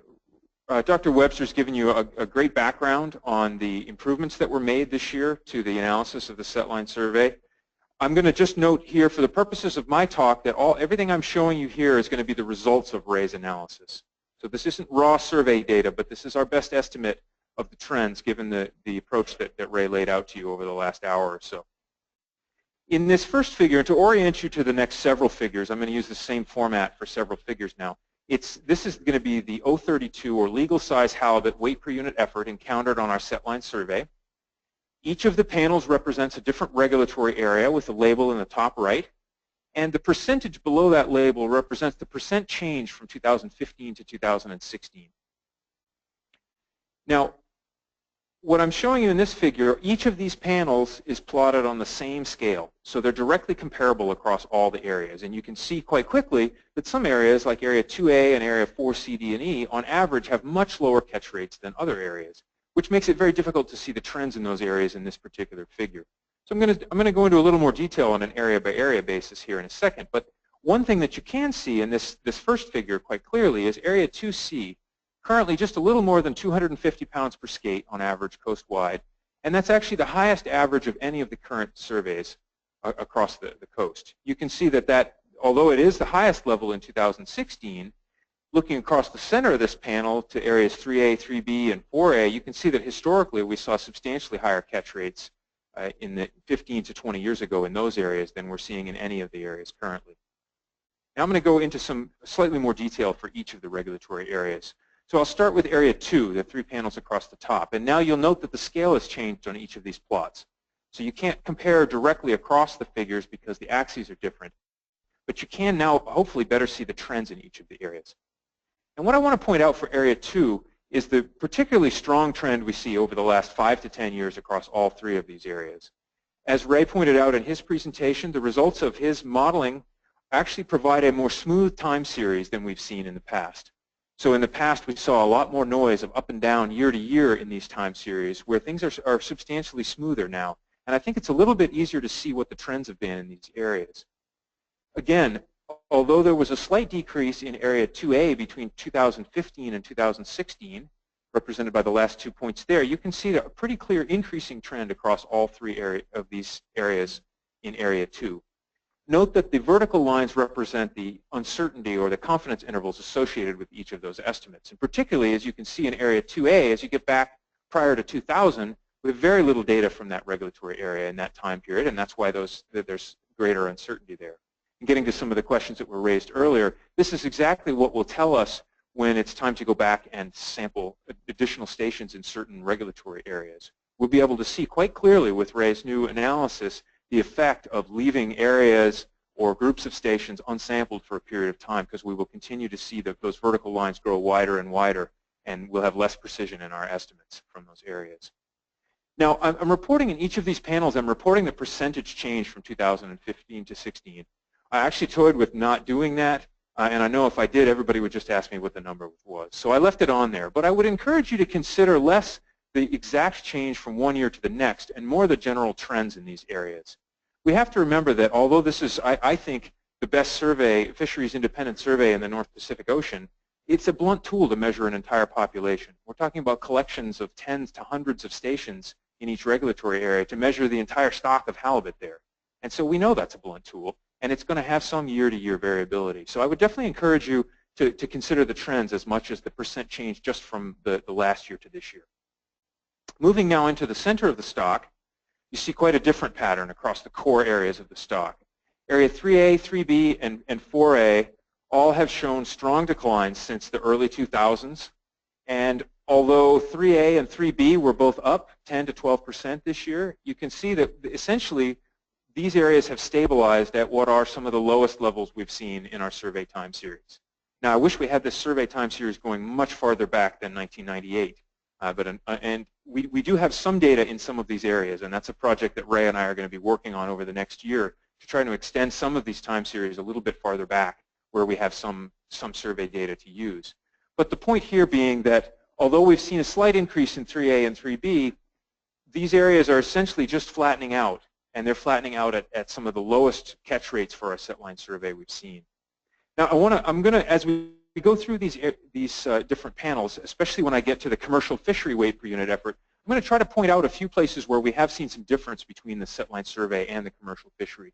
And 3A and 3B are going to be one of those places. So I'll circle back to that when I get to this fishery results.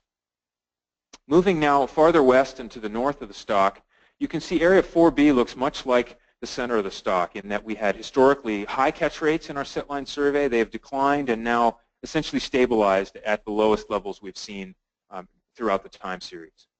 Area 4, C, D, and E, although it was down 1% from 15 to 16, it also, like Area 2, has been showing a fairly strong increasing trend over the last 5 to 6 years. On the right-hand side there is the total, or the aggregate across all regulatory areas coast-wide. And there you can see the very strong effect of those central core areas, 3A, 3B especially. You can see this trend looks much like those areas. We see the strong decline from the late 1990s through around 2010, and then a relatively flat time series since 2010. We were up 6% from 2015 to 16.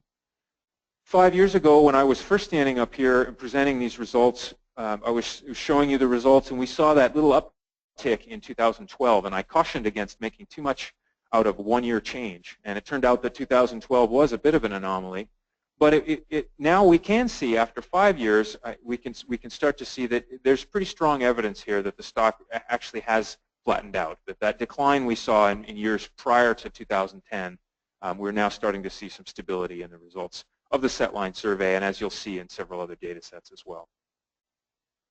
So that's the set line survey. Now I want to move into the fishery weight per unit effort. And what I've shown you was the set line survey results for 032, or legal halibut catch. And I did that because I want you to be able to compare them fairly closely to what we see from the commercial fishery. And the commercial fishery weight per unit effort is calculated from the logbooks, and so this represents the landings of halibut. So again here, this is just a legal size halibut. Now, I pointed out at the interim meeting that the commercial fishery weight per unit effort is always preliminary in the terminal year.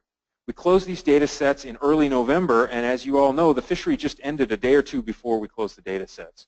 So some of the logs our port samplers haven't even gotten a hold of them yet. Some of them you've probably sent to us in the meantime. Some of them we'll collect from your boats next spring and over the next summer. But needless to say, at the very end of the season, we're never going to have all of the logs. And so these data are always preliminary. One of the concerns we had this year, we saw that 47% decline in Area 2A in the top left there.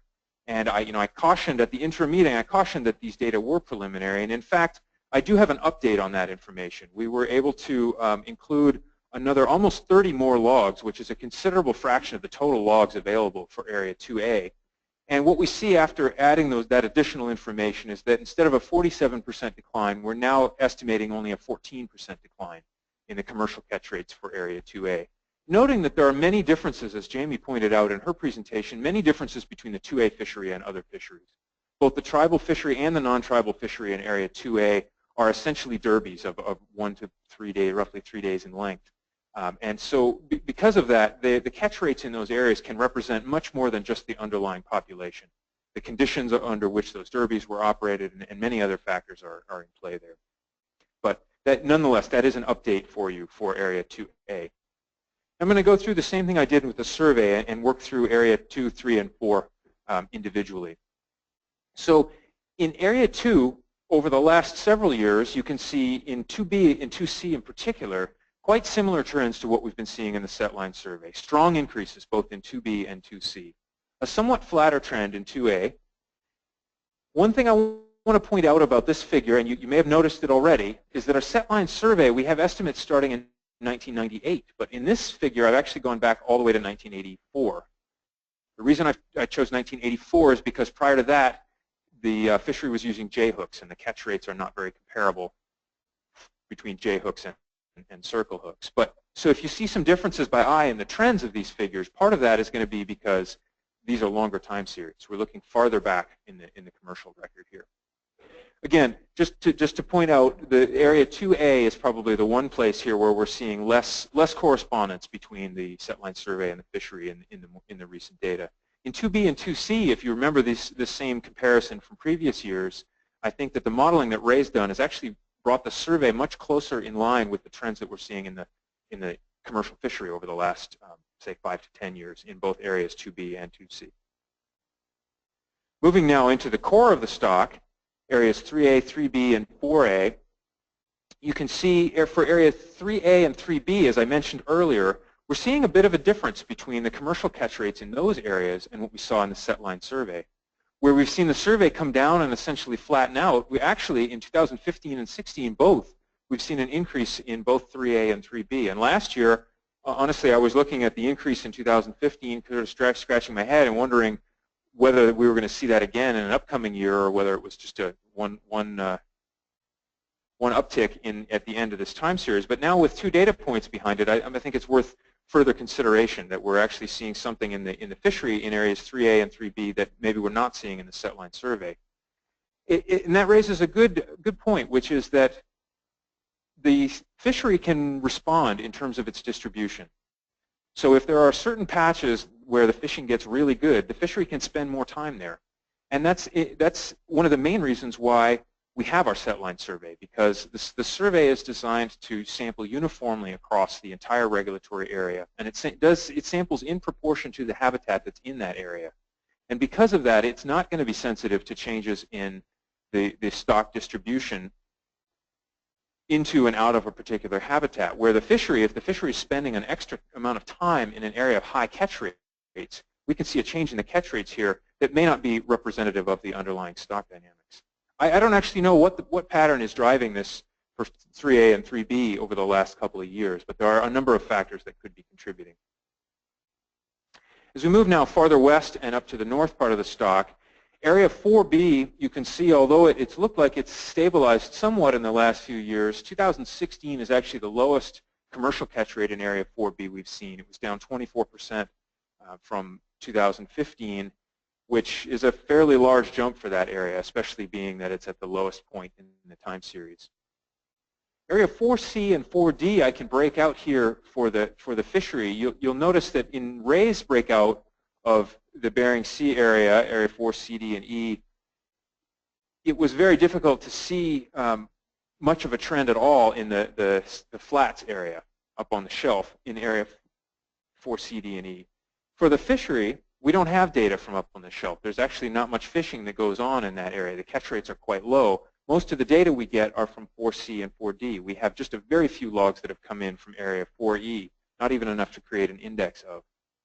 So what you can see for areas 4C and 4D is that both are near all-time lows in terms of catch rates. Both have come down from substantially higher catch rates in the 80s and 1990s.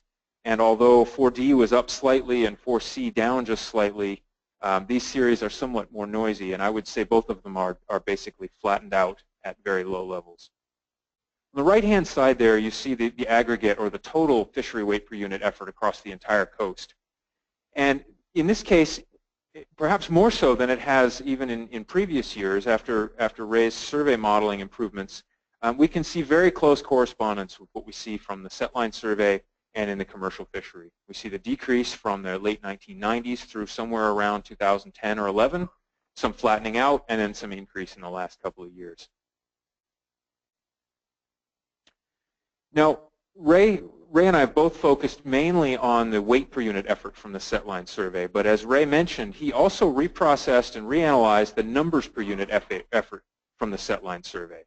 And I have in previous years, I've presented those as well in detail. Generally, the trends look similar, but one of the things that's resulted from the improved survey modeling is a somewhat flatter trend overall in the numbers per unit effort. So this panel shows you the aggregate numbers per unit effort. Now this is all sizes of halibut, not just legal size fish, across the whole coast. And you can see there that there's actually been a much shallower decline from the late 1990s through somewhere around 2010 to 12 than we saw in the weight per unit effort. And what this really underscores is the influence of weight per unit effort, or weight at age, on our catch rates. So the numbers have come down maybe by roughly 15% over that time period, but the weight of halibut has come down substantially over that time period. So the new results really just underscore what we've already known for the last several years, is how important that decline in weighted age and the average size of halibut has been. So now I'm going to go into the average size of halibut a little bit. First, with what's been landed at the dock. So this figure shows you a time series of the average size of a halibut landed in each of the regulatory areas going all the way back into the 1930s. The black line down the center represents the coastwide average. And you can see quite clearly that the fish were pretty small back in the 1930s and 40s. The average size of fish across all the regulatory areas increased through sometime in the late 1970s. And then since then, it's decreased through about 2010, at which time it's roughly stabilized across the entire coast. If I zoom in at the end of this time period a little bit, so you can start to see the patterns over recent years and maybe see the individual regulatory areas a little better, you can see, as I mentioned in the last figure, that black series, which is the coastwide aggregate, coming down and bottoming out somewhere around 2011 and actually improving slightly after that. The two blue series here represent areas 3A and 3B. And as we know, much of the core of the stock occurs there. Much of the biomass occurs in those two areas. You can see that those areas are largely why the average weight of a fish at the dock has flattened out over the last 5 years or so. It was the declines in those areas that were largely driving the coastwide trends. You can also see some interesting patterns. The red series at the top there, area 2C with the triangles, has consistently over the last 10 or 15 years produced the largest halibut across the entire coast.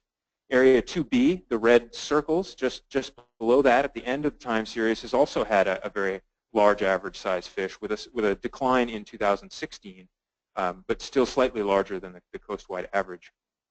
I guess also of note is area 3B, which are the blue circles, and that's the one that's increasing there at the end of the time series over the last couple of years.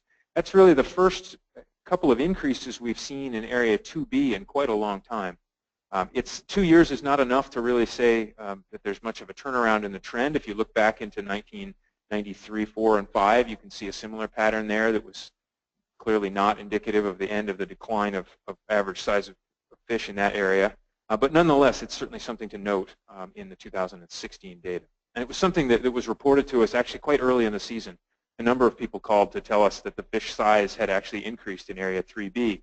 And of course, it's great to hear. I definitely appreciate hearing that directly, but it's also nice to see it in the aggregate data that we get at the end of the year.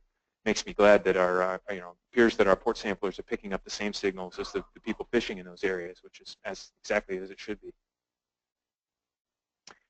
So the average weight of fish hitting the dock, though, is not the entire story, because that also includes the age and size structure of the population. So this next figure shows you the average estimated size of a female halibut of age 12 through that same time series.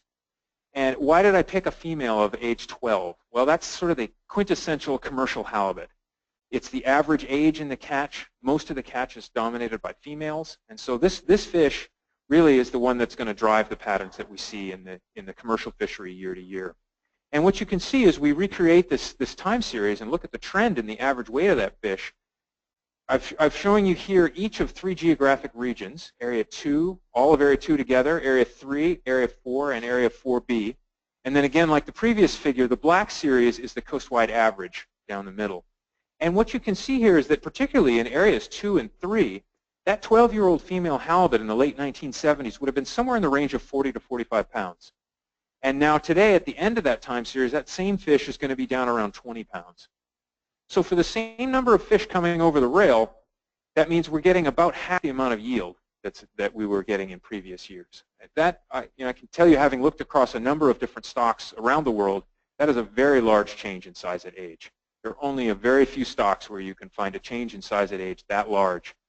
And as far as I know, that none other where you can actually find a two-way trip of a change in size at age like that, where we've not only is it been a decrease in recent years, but actually we had an increase in the early years. Much of the literature on changes in size of fish, changes in size at age, focuses on factors that could cause it to decrease. But in fact, for the halibut stock, we saw a long period of increasing size at age from the 30s through the 1970s, but prior to this recent period. I will point out, it's a little hard to see with the long time series, but I will point out that at the coastwide level, we're starting to see this pattern flatten out a bit over the last 5 years, since around 2010. However, you can see in some areas, actually area 4B, we've seen quite a decrease in the last couple of years in the average size of a 12-year-old halibut. Now, I created similar figures for some other ages, 11, 13, 14, and the patterns are largely the same. The trends in size at age have been fairly conserved across much of the core ages that produce fish for our commercial and further recreational fisheries.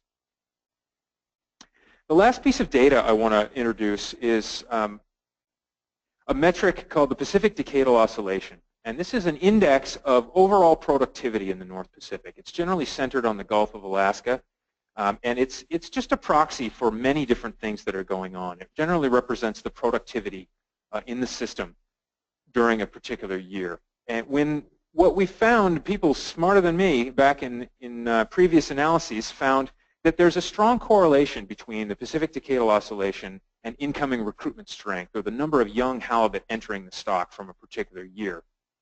And this pattern held up over a pretty long historical time period. When I inherited this assessment, it had been 10 or 15 years since this relationship had been evaluated. I added the additional data, and I found roughly the same correlation that had been identified by previous authors almost 15 years before.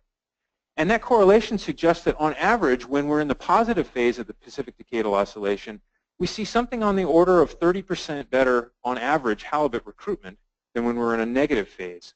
Now, this is just a correlation. We don't actually know the factors that influence a particular year's recruitment strength for halibut. So I can't tell you whether this sort of pattern is likely to hold up in the future. And I can't even explain the potential mechanisms, although there are several that are potentially contributing, including advection of the eggs and larvae of halibut. Generally, when the Pacific Decadal Oscillation is in a positive phase, the current structure is such that it will be pulling fish from the central Gulf, or eggs and larvae from the central Gulf inshore and to the west, which generally moves those toward nursery areas. But again, it's just a gross measure of productivity. What I do want to, the reason that I bring this up is because we're in a case with halibut where we often, or we always have 8 to maybe 10 or 12 year classes in the water that we haven't had a good look at yet. We've seen them maybe once or twice with our set line survey. The fishery might have seen them once or twice, but we really haven't had a chance to estimate that year class strength yet. And the reason that's important is because the Pacific Decadal Oscillation we can measure each year. And so we can see, well, maybe if previous correlations hold up, this might have give us some indication of what recruitment strength could be. So you'll see that the last 3 years, 14, 15, and 16, have been some of the most positive years we've seen in the entire record. But also important for our near-term projections is this time period from 2007 through 2013, where we had 7 years of negative phase of the PDO. And those are, in fact, the particular year classes that we will be expecting to be moving into our fishery over the next 5 to 8 years. So again, I can't tell you whether this is a good predictor or not of recruitment. All I can tell you is that historically it has been correlated to recruitment strength. So to summarize the patterns in the data, the total removals as well as the estimates of bycatch mortality were both down in 2016. And so there's some good news right there. We see, based on the results of Ray's space-time modeling, we're seeing some improved correspondence between the set line survey results and the fishery catch rates, noting those couple of exceptions that I mentioned, particularly 3A, 3B, and 2A. In terms of the biology of halibut, we are at a point now where I think I can say after 5 years of stability, the biology of the halibut seems to be relatively stable. However, it is stabilized at a level that's producing a lot less productivity than we've seen in previous years. Size at age is particularly low. And so this is something that is unlikely to change rapidly. And I think we're just going to need to adjust to accommodating the new regime of size at age. Wow, that's sort of ill-timed down of the lights there. I'm actually not going to quit with that section, even though the lights have gone out. I'm going to move on to the modeling and the decision table, and this is the dramatic place where the lights are supposed to come back, because this is the exciting part. So moving now into the modeling. For 2016, we continue to use 4 individual stock assessment models to produce the management advice. These are the same 4 models we've been using since 2014, although we've made a number of improvements to the data and the structure of these models. And the reason why we use 4 models is because this is a way for us to accommodate both the long historical time series, which with all its messy details, as well as to focus the shorter time series models on the time period when the data sets are all complete, and there's far less interpretation to use those data sets. The difference between the coast-wide and the areas as fleets models is the difference between aggregating everything up into that one panel I showed you in the bottom right hand of each of those figures showing you the coast-wide average, or trying to retain some of the area-to-area variability and actually try to match some of the trends in the geographic areas, area 2, 3, 4, and 4B that we see, some of the richness in the data. Now, none of these methods is perfect, and that's why I can't just say, well, we should just use one of these 4 models, because they all tell us something slightly different. You might think of this as 4 different pairs of glasses, and we're focusing on the same thing, and they're all showing us some slight different facet of the problem. So the other reason why we use 4 stock assessment models is because it allows us to better represent the uncertainty, not just in the data that I've now spent quite a bit of time on, but also in the way that we treat that data. And it's important to report that uncertainty because that's how we generate the decision table. So when I say there's a certain probability that something might happen, that probability is calculated over all of these models. It includes the uncertainty both in the data and in how we treat that data. So here are the results through the beginning of 2017 for each of those 4 stock assessment models. And down the center of each model, you can see a dark line showing you the best estimate or the median value out of that model. And you can see a shaded band around that in various colors. Difficult to see the difference between each of them because they're all overlapping. And that represents the uncertainty both in the data and within each of these stock assessment models. But I think what you can see, probably even from the very back of the room, is that all 4 of these models are telling us essentially the same thing we see from the setline survey and the commercial fishery, which is that in this case the spawning biomass has decreased from highs in the late 1990s through sometime around 2010. And since 2010, it's been relatively stable or slightly increasing. And we honestly, we don't hardly need a model to tell us that. We can see that right in the setline survey data and in the fishery weight per unit effort.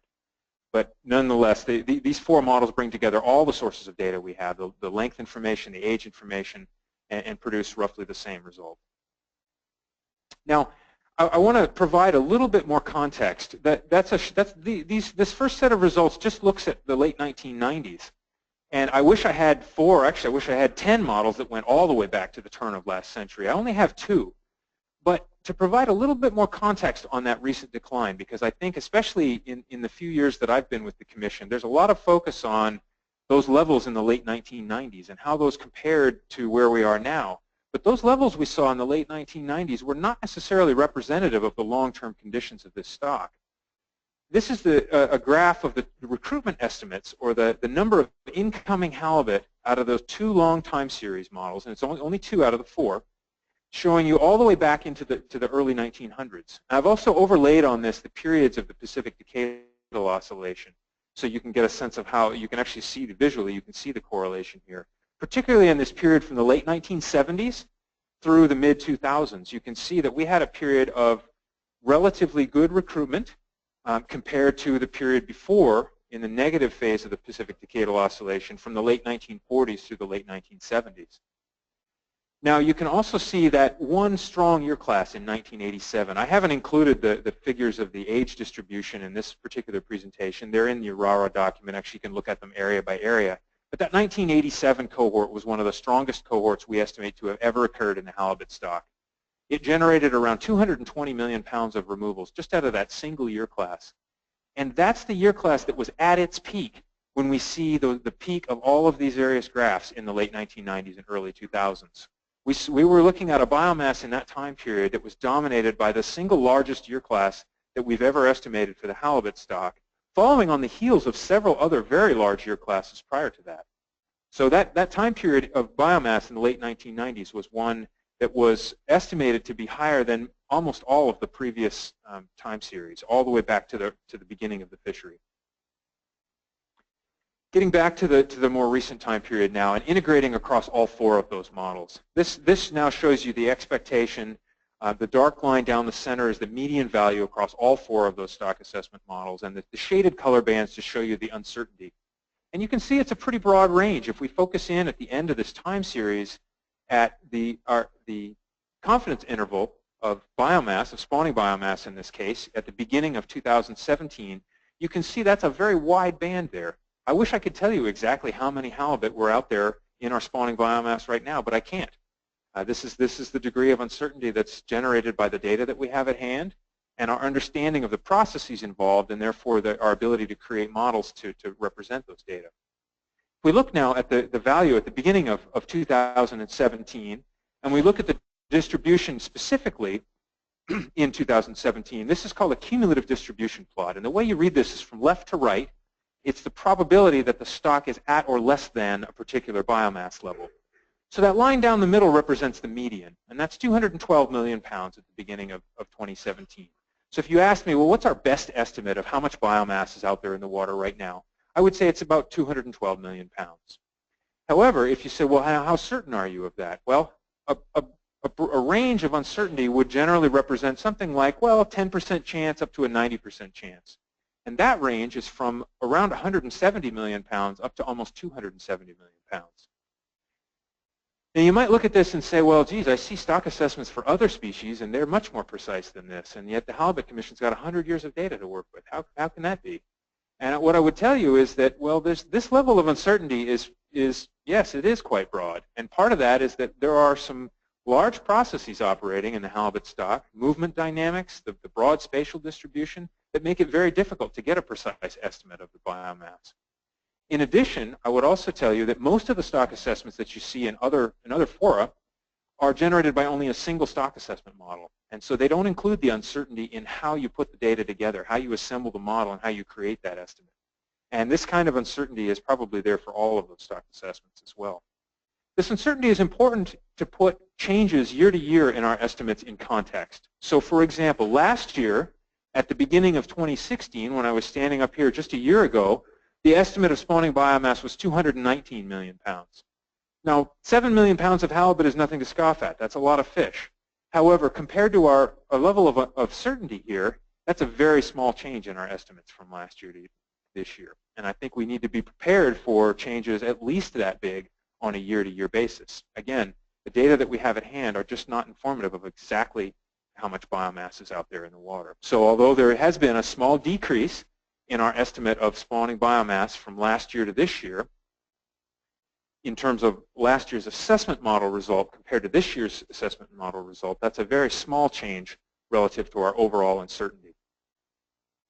To put that maybe visually, you can see here, this is now the results from the last 4 stock assessments. The red dots indicate where we were from 2012, 13, 14, and 15, with that same series that I just showed you from this year's stock assessment behind it. And you can see that red dot in 2015, and actually the one in 14 as well, is slightly above the blue line, meaning that this year's stock assessment result is slightly lower than the previous 2, but it's slightly higher than the result we had in 2013. And you can see that all of those points fall well inside the blue band here, suggesting that we really haven't learned much that's new. Even though the result is slightly below those, you can still see that all of these are projecting that gradually increasing trend over the last few years. I'm going to present one other cumulative distribution plot, and this is with regard to one of our more important reference points, a reference point of 30% spawning biomass, which is a trigger point for our harvest policy. It's the level at which we suggest we need to be extra conservative and reduce our target harvest rates. What I'm showing you in this plot is the ratio on the x-axis of our spawning biomass at the beginning of 2017 relative to that 30% threshold. And again, the blue line down the middle shows you the median, so there's a 50-50 chance that we're above or below the level of 41% spawning biomass. What that means is that we're comfortably above that trigger level in our harvest policy. And in fact, the value of 1 on the x-axis represents a ratio right at the 30% level. So we can read across here and see that, well, there's a 5% chance that we're actually down at that trigger level right now, given the uncertainty we have in the stock. So that's a fairly low probability. But it's important to remember that we don't know exactly what the status of the stock is. There's always a chance we're down at or below one of these reference points. In this case, we're estimated to be comfortably above that stock reference point at the beginning of 2017. Okay, so now I'm going to move into the projections. And the way I present the projections is through the decision table. And here I'm showing you just the first 4 columns of the decision table, which represent projections of stock trend.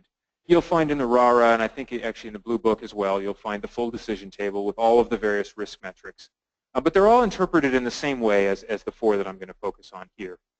What we report in the decision table are trade-offs, and it's the trade-off between risk, or the probability of something bad happening, against benefits, or yield to all the various sources, or all the various sectors that have access to the halibut fishery.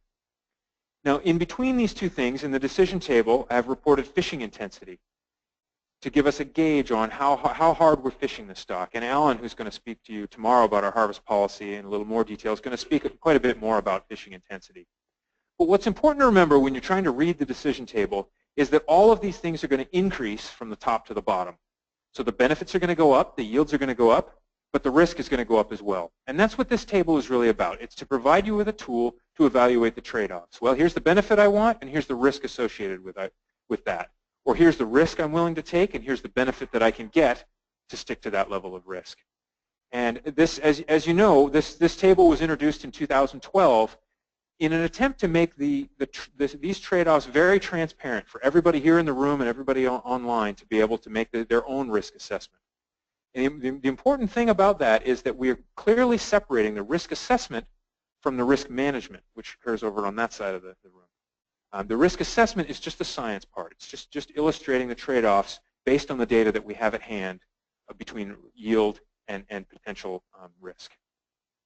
So now I'm going to step down through this table. I'm going to highlight a couple of rows, not all the rows, but a few of the ones that I think are particularly important. The first one is the second row down here, which is the FCEY equals 0 row. And this is just a reminder that not all the removals from the Pacific halibut stock are under the direct control of catch limits set by the IPHC. You can see that at this level, we actually still have over 11 million pounds of removals projected for the upcoming year, even if the commissioners were to set all of the fishery CEYs to 0. Now, this corresponds to a 23% reduction in the spawning potential of the stock. So we've already fished the stock, actually fairly substantially, even if all the fishery CEYs were 0. However, this level of fishing provides a very low risk in terms of short-term trend. You'll see very small numbers there, the biggest one being only a 3 out of 100 chance that within 3 years we'll see a decrease in the stock size. What that means, when you see a very small chance of a decrease, that means the projection would be for an increasing stock at this level of harvest. Moving a little bit farther down the table now and adding a figure so you can see what I mean by the projections, you can see that as we approach 40 million pounds, the stock trends are actually projected to decline slightly over the next 1 to 3 years. So this projection you're seeing on the left corresponds to the row labeled 37.9 million pounds of total removals. And you can see that at that level, the stock is relatively flat over the next 3 years, slightly declining, but not very much. And that's the difference between these 4 columns. The first column represents the chance that the stock's going to decline in 1 year. So for that row, there's a 56% chance of stock decline. But you see the following row, there's only a 3% chance that decline will be at least 5%. So it's projected to decline, but not very much. And that's why we include those extra columns in there, so you can get a sense of, okay, high chance of decline, but how much of a decline are we likely to see? As we start to get, getting ahead of myself, this degree of fishing, around 40 million pounds, represents a little more than a 50% reduction in the spawning potential of the stock. So now we're starting to approach the level of reduction in the spawning potential that most groundfish are targeted at. So most fisheries management plans for other groundfish species in the North Pacific and even in other places tend to target reduction in the spawning potential of somewhere in the range of 50 to 60%. So that's where we are in relation to roughly 38 to 42 million pounds of removals. As we start to get a little bit farther down in the table, you see that the risks start to increase quite rapidly above about 40 million pounds. As we get to 50 and 60 million pounds, the probability of stock decline over the next 1 to 3 years is much higher. Noting that projection, it looks like in purple on the screen here in front of you, is still very uncertain. Is there a chance that the stock could still increase at levels that high? Yes, there is a chance, and that's why that band is so wide. But there's also a chance of decrease at lower catch levels. But that's what you're seeing in that projection there. Now, a level of 60 million pounds would produce a reduction in the spawning potential of about 65%, or would equate to fishing at an F-35 policy. And an F-35 in many fisheries realms would be considered the borderline to overfishing. In the U.S. system, particularly in Alaska, that's a threshold that's used by the North Pacific Fishery Management Council to delineate for some tiers of their stocks the overfishing level. So that just gives you a sense of the context of where various rows of our decision table fall in comparison to some other processes.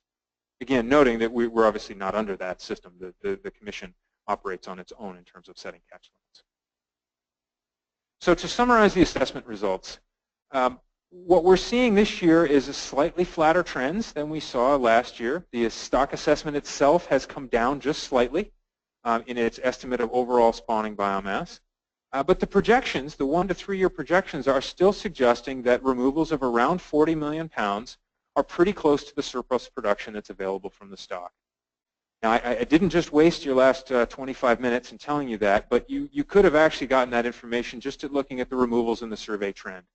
Because if you see a relatively flat survey trend, it suggests that, well, whatever removals you've been taking in the last few years must be pretty close to the amount of production that's available from the stock. And so with that, I think we're at our scheduled afternoon break. Yeah, thanks very much, Ian. So we'll get back together in 15 minutes. Right now it's 3:25.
If everyone could take their seats, please, we're going to restart.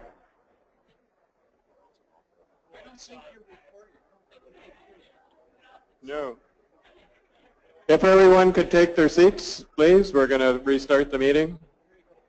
Thanks.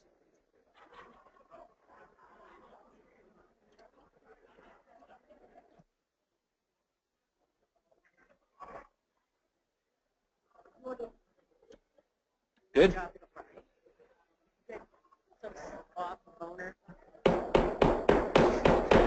If everyone could take their seat, please, we're going to restart.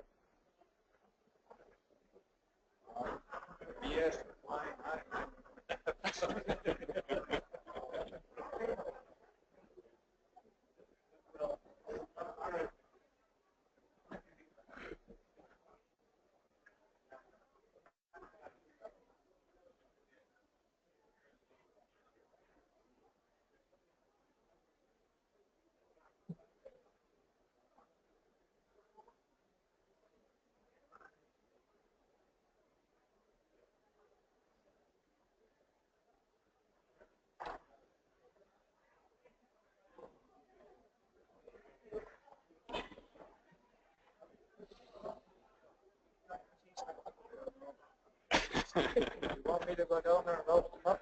Yeah, there. They don't have to sit. What's folks outside? Okay. I'll go tell them. Well, if you close the door, Yeah.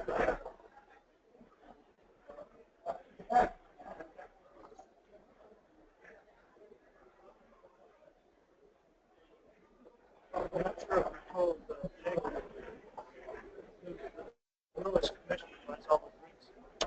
Oh, yeah. Yeah. At least 2 rounds. At least the first 2.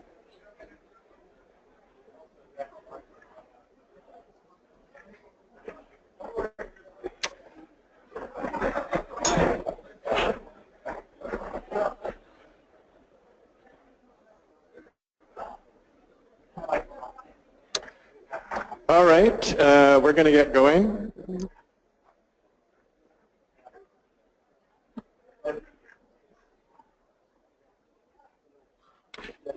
Ian, I believe you still have a number of slides to go through. Do you have any idea how long you might be? Maybe 30 minutes. Okay, perfect.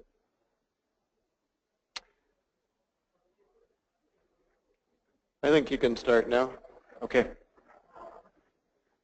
Well, thank you all for the short break there. I know you could probably hammer through the whole thing in one sitting, but I really appreciate having a chance to get a drink of water in between the two sections of this talk.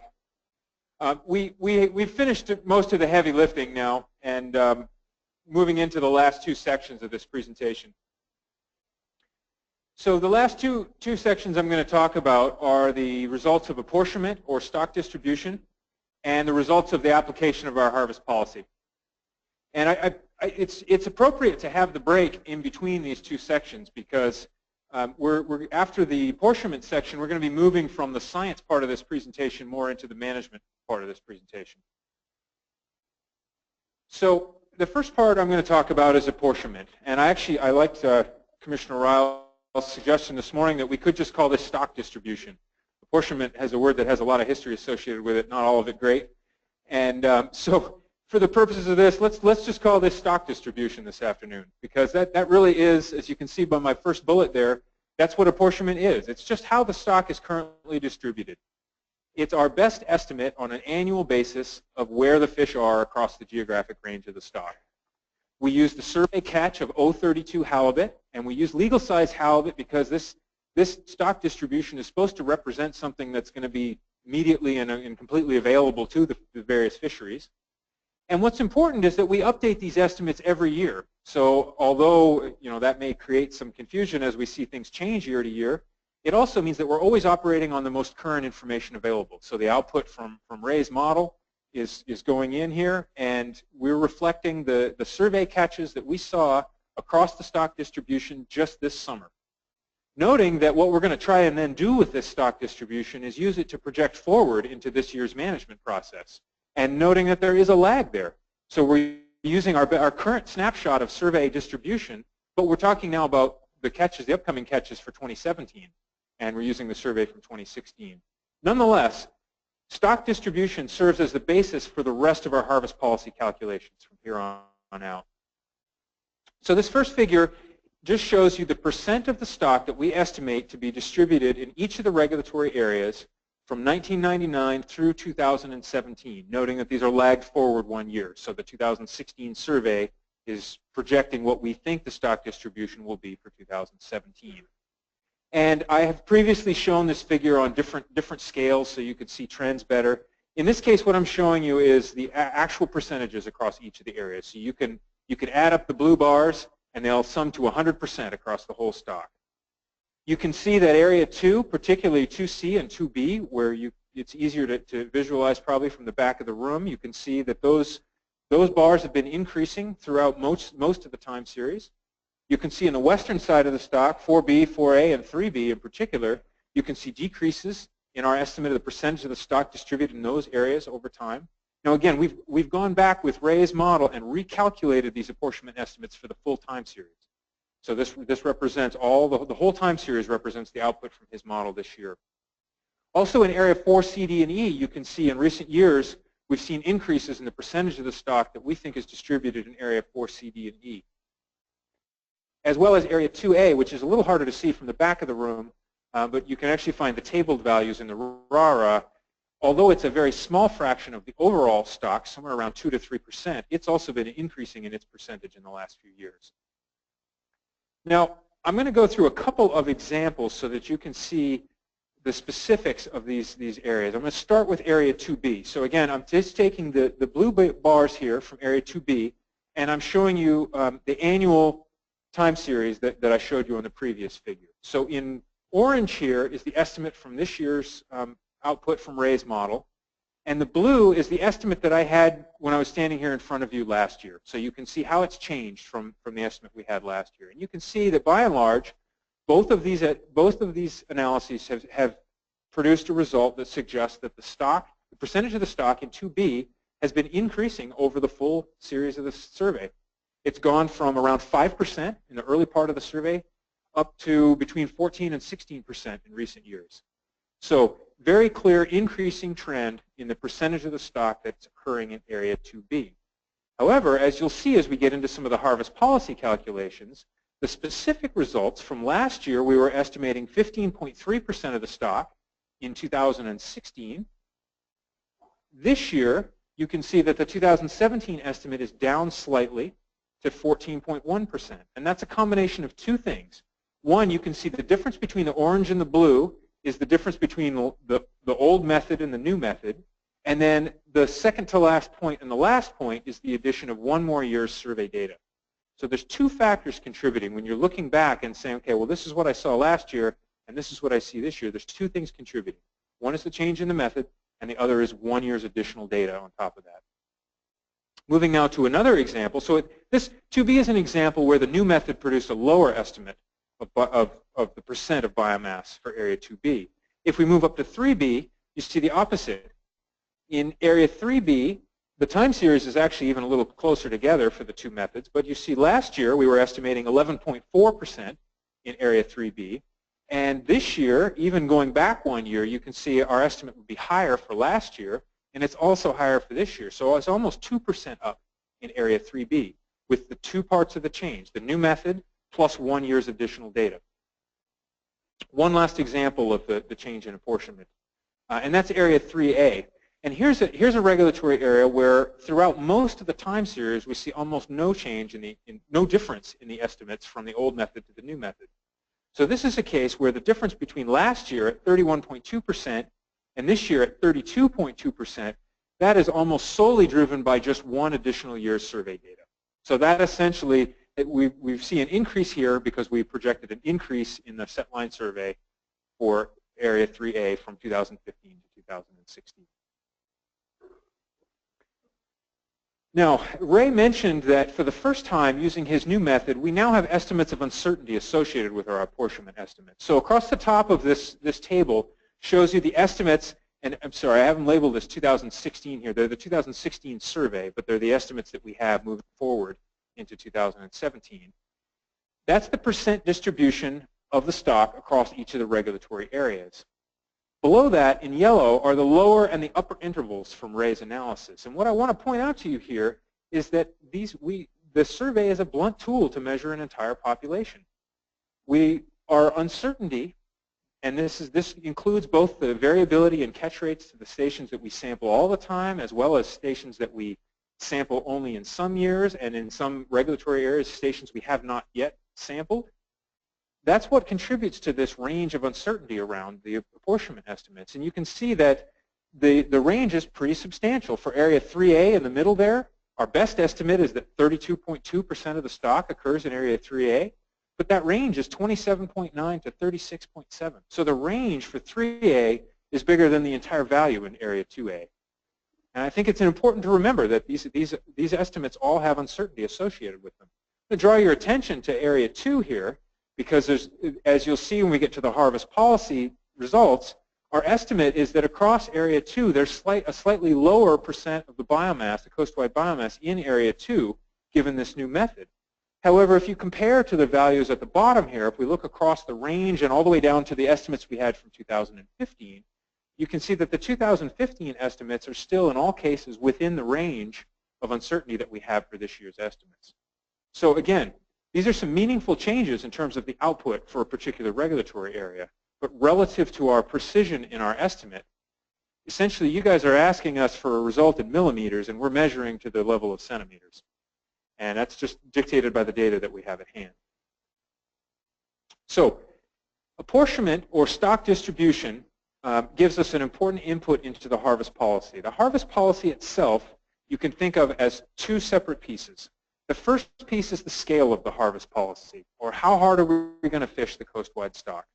The second piece is then how are those removals going to be distributed among the various regulatory areas. It would be very convenient if all the halibut just stayed in their regulatory area, because then we could calculate, make each of these calculations on a regulatory area by area basis. And honestly, there was a period of time back decades ago when we operated under that assumption, and it was very convenient because all the dynamics were assumed to be contained within a regulatory area. Then we did probably the largest fit tagging experiment I know of for a marine fish species, and we found out that halibut move a lot more than we thought, and not just as juveniles, they move as adults as well. And what that means is that there's an interaction between what goes on in each of the regulatory areas, and we can't just calculate each of these things separately. And that's why we start with a coast-wide stock and then move down to the level of the distribution of those removals. Now going back to that decision table that I showed you earlier, the decision table occurs at the level of the coast-wide stock. It's a projection over the entire biomass. And there were two rows there that I didn't label when I presented them the first time, and I've labeled them now. And those are the blue line, or the application of the current harvest policy, which is that row above, higher up in the purple rectangle there, representing just under 38 million pounds of total removals. And then the lower one is the status quo SPR. And that's a new row this year. It's something that was recommended by our scientific review board. We have for several years presented the blue line, in fact since 2012, as the IPHC's current harvest policy. And the SRB posed a question to us last year, the year before, well, what have they actually set for catch levels, and do they correspond to the blue line? And in fact, what we've actually been doing over the last few years has been taking larger removals than the blue line. And so at the recommendation of our SRB, we've added another row here, which is the status quo SPR. And this row represents the average level of fishing intensity that we've actually exerted on the stock over the period 2014 to 2016. So you can think of this as the what we've been doing row. And if you think back to what I was presenting to you just before the break, what I said was, well, we've seen relatively flat survey trend, and so that suggests that the removals that we've been taking, or the level of fishing intensity we've been applying to the stock, must be pretty consistent with the surplus production that's available right now. And so that's what this row corresponds to, is maintaining the same level of fishing intensity. And there's another distinction that I'll talk about here with regard to the treatment of all sizes of fish, but I'll leave that just for a second. The next piece, once we've set the overall scale of the removals, is the distribution. And it's labeled apportionment here because I didn't know we were going to change the name until the last minute, but you could label that top row stock distribution. And what's important about this table is to illustrate for you the effect of having different target harvest rates in different areas. So the top row represents how we think the stock is distributed. You'll note that we have a higher target in areas 2A, 2B, 2C, and 3A, 21.5%, than we do for the western areas. And what this means is that if we look at the distribution of the catch distribution, or the TCEY distribution, won't be the same as the biomass distribution. So for example, if we look just at area 2C, we estimate 15% of the biomass in area 2C, but because it's getting a higher harvest rate than the western areas, you actually see that results in 16.6% of the catch in area 2C. The other thing that's important about this is that there are two moving pieces. The first piece is the stock distribution, and that's the science piece. That's the piece that just comes out of our survey when we go out and collect data. The second piece is the management choice of what harvest rate to apply to that distribution, and that's the target harvest rate. And I think as we move forward and we think about new developments in the harvest policy, it's going to be really important to keep those two pieces separate in our minds, because there are two very different quantities. One we can inform directly with science, and one we can perform analyses on the effects of target harvest rates, but ultimately the choice of harvest rates is a management decision, not a science decision.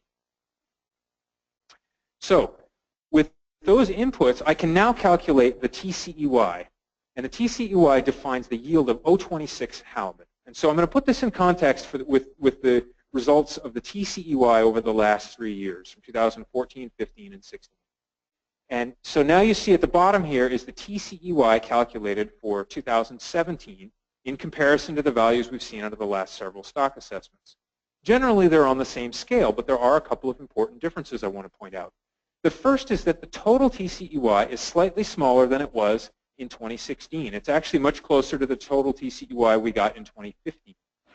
This is a result of a small decrease in the overall scale of the assessment estimate. So I showed you back when I showed you the assessment results, I showed you, well, this year's estimate of spawning biomass is a little smaller than it was last year. Well, now you're starting to see that effect of a slightly smaller estimate coming out of the stock assessment on the TCEY in particular. The second difference is that the distribution of this TCEY is now a function of new apportionment estimates. So even if the total were the same every year, we would see differences in the distribution of that TCEY as a function of the stock distribution itself. And what you can see here is that there are several areas, even though the total has gone down, there are several areas that actually have a higher TCEY, 3A, 3B, and 4B, than they had in 2016 as a function of the stock distribution, not in addition to the change in the total. So even though the total went down, there was enough of an increase in the stock distribution in those areas to result in a higher TCEY in those three regulatory areas. And we can also put this in the context of the status quo SPR row. So this is consistent with the level of removals that we've seen in the last few years. Now this row is calculated by finding the same SPR that we've exerted on the stock over the last 3 years. And the important part of that is that it includes all sizes and sources of mortality of halibut. So in this case, we get the same SPR, and now distribute that across each of the regulatory areas. Now for this case, I'm not using the status quo distribution. I'm using the distribution as dictated by the stock distribution and those target harvest rates scaled up to meet that overall status quo SPR. Now it would be much simpler for me and everybody else if the TCEY were the end of the road, if the commissioners actually set TCEYs rather than FCEYs, because then we would be talking about all of the removals of 026 halibut. But in fact, there are a number of pieces that exist between the TCEY and the directed fishery, or the FCEY. And those are the pieces that are not under direct control of fishery CEYs set by the IPHC. And this, what's in and what's out depends on the catch agreements in each particular regulatory area. And it does vary substantially by regulatory area. In some areas, it includes wastage, bycatch mortality, and non-halibut fisheries, unguided sport fishing, as well as personal use and subsistence. And again, the contribution of each coming off the top versus being in the fishery CEY is up to the domestic agency in charge of each area. So it's a function of the catch agreement in that particular regulatory area. I do want to give you a sense of how much, or what the magnitude of these removals that are coming off the top of the TCEY to get down to the FCEY in each regulatory area. Note, I failed to remove that footnote. Sorry, that was a footnote from the interim meeting, so just ignore that, because these values actually are updated to reflect the bycatch estimates from the end of the year. You can see right away that the largest off-the-top removals are coming in Area 3A, and the next largest coming in Area 4, C, D, and E. To show you the composition of those, in Area 3A, what's coming off the top is primarily unguided sport fishing, 53% unguided sport, because it's not included in the catch sharing agreement in Area 3A. 39% bycatch. You'll note these numbers are slightly different than I showed at the interim meeting because they do reflect the updated bycatch numbers. And finally, 8% personal use coming off the top in Area 3A, for a total that's around 3 million pounds. Noting that last year it was a little bit larger than this year. And what that means is that there's more available for the fishery CEY this year than there was last year because there's less being taken off the top of the TCEY. That pattern is particularly important in Area 4, C, D, and E. Area 4, C, D, and E is 90% bycatch being taken off the top. And what you see there, that the red bar shows you what was taken off the top last year, and the yellowish or brownish bar is what's coming off the top this year, is substantially lower. What's happened here is that there's now an additional 280,000 pounds of fishery CEY available for Area C, D, and E, 4, C, D, and E, as a function of less bycatch coming off the top. That's a big change, and providing a substantial amount of additional FCEY for the directed fishery in Area 4, C, D, and E. So now we've gone through the TCEY, what comes off the top of the TCEY, and now we can get down to the FCEY. And so I'm going to show you the same comparison of what the FCEY has been over the last 3 years, as well as the FCEY projected for the 2017 blue line. Noting that we had an update. So the 2017 blue line here is what I presented to you at the interim meeting. The updated values here below reflect the changes in the estimates of bycatch that we received in January. Now these varied. You'll see there's a change, an appreciable change in 3 regulatory areas. Area 4, C, D, and E is a slightly lower FCEY because a little bit more bycatch actually came out of that area than was projected back in November. And a little less bycatch came out of 3A and 3B, resulting in a slightly larger FCEY. Now these are meaningful changes, but I think we should be prepared to see this level of change year to year between the projections and the updated values in January. If you think back to 3 or 4 years ago, we didn't used to update these values, and it would be a year later when I would be explaining, well, how much things were updated. And so we added, a couple of years ago, we added this process to receive some updates from, particularly from the Alaska Regional Office, to help us get an updated estimate of bycatch in January to include in these projected catch tables. And so I thank them for providing those estimates for us. But looking forward, we should be ready to accommodate changes of 1 to 200,000, and in some cases even more than 200,000 pounds change between the November projections and the end of the year. That's been what we've seen over the last 3 to 5 years. Now, moving those updates up into the blue line, so we can compare now the 2017 blue line to previous years, as well as adding the status quo SPR line. You can see that the status quo SPR line is about 3.5 million pounds more fishery CEY overall than the blue line.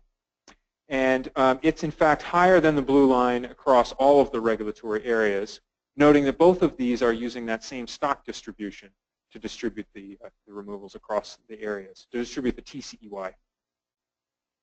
And finally, for your context, I'll put at the bottom here the adopted catch limits from 2016, because I realize this is an important starting point for many people in considering the values for this year. And so you can see that the status quo SPR has a slightly smaller total fishery CEY than what was adopted last year, but it is actually higher in some regulatory areas and lower in other regulatory areas, depending on that updated stock distribution. I'll point out that this summary of this table is included in the RARA, but it doesn't have the updated values. If you want the updated values, the full catch tables are available in the Blue Book, in the paper assigned to this particular presentation and agenda item. Now, in previous years, I've gone into a considerable detail in breaking down the blue line into all of its various component pieces and talking about which pieces were in the catch sharing plan, which is the middle block here, the 026 FCEY block, and which pieces were out, the upper block, the 026 non-FCEY. And I'm not going to step through all of the various components. I'll point out that I think it's very important for everybody to look at this yourselves to see how the breakout of removals actually plays out across the regulatory areas. This table and the one on my next slide are both in your Blue Book. But as a takeaway to this slide, rather than getting focused on each of the details, which you can look at on your own, I want to point out that if you follow the blue color across to the right there, you'll see that 26.19 million pounds would be the total fishery CEY at the blue line this year. Noting that there would be more than 9 million pounds to get from there to the TCEY, so about 9 million pounds that come off the top of the TCEY to get to the FCEY. And then particularly importantly, there's another 2.5 million pounds that are not included in any way in the blue line calculation on a year-to-year basis. So this is U26 mortality.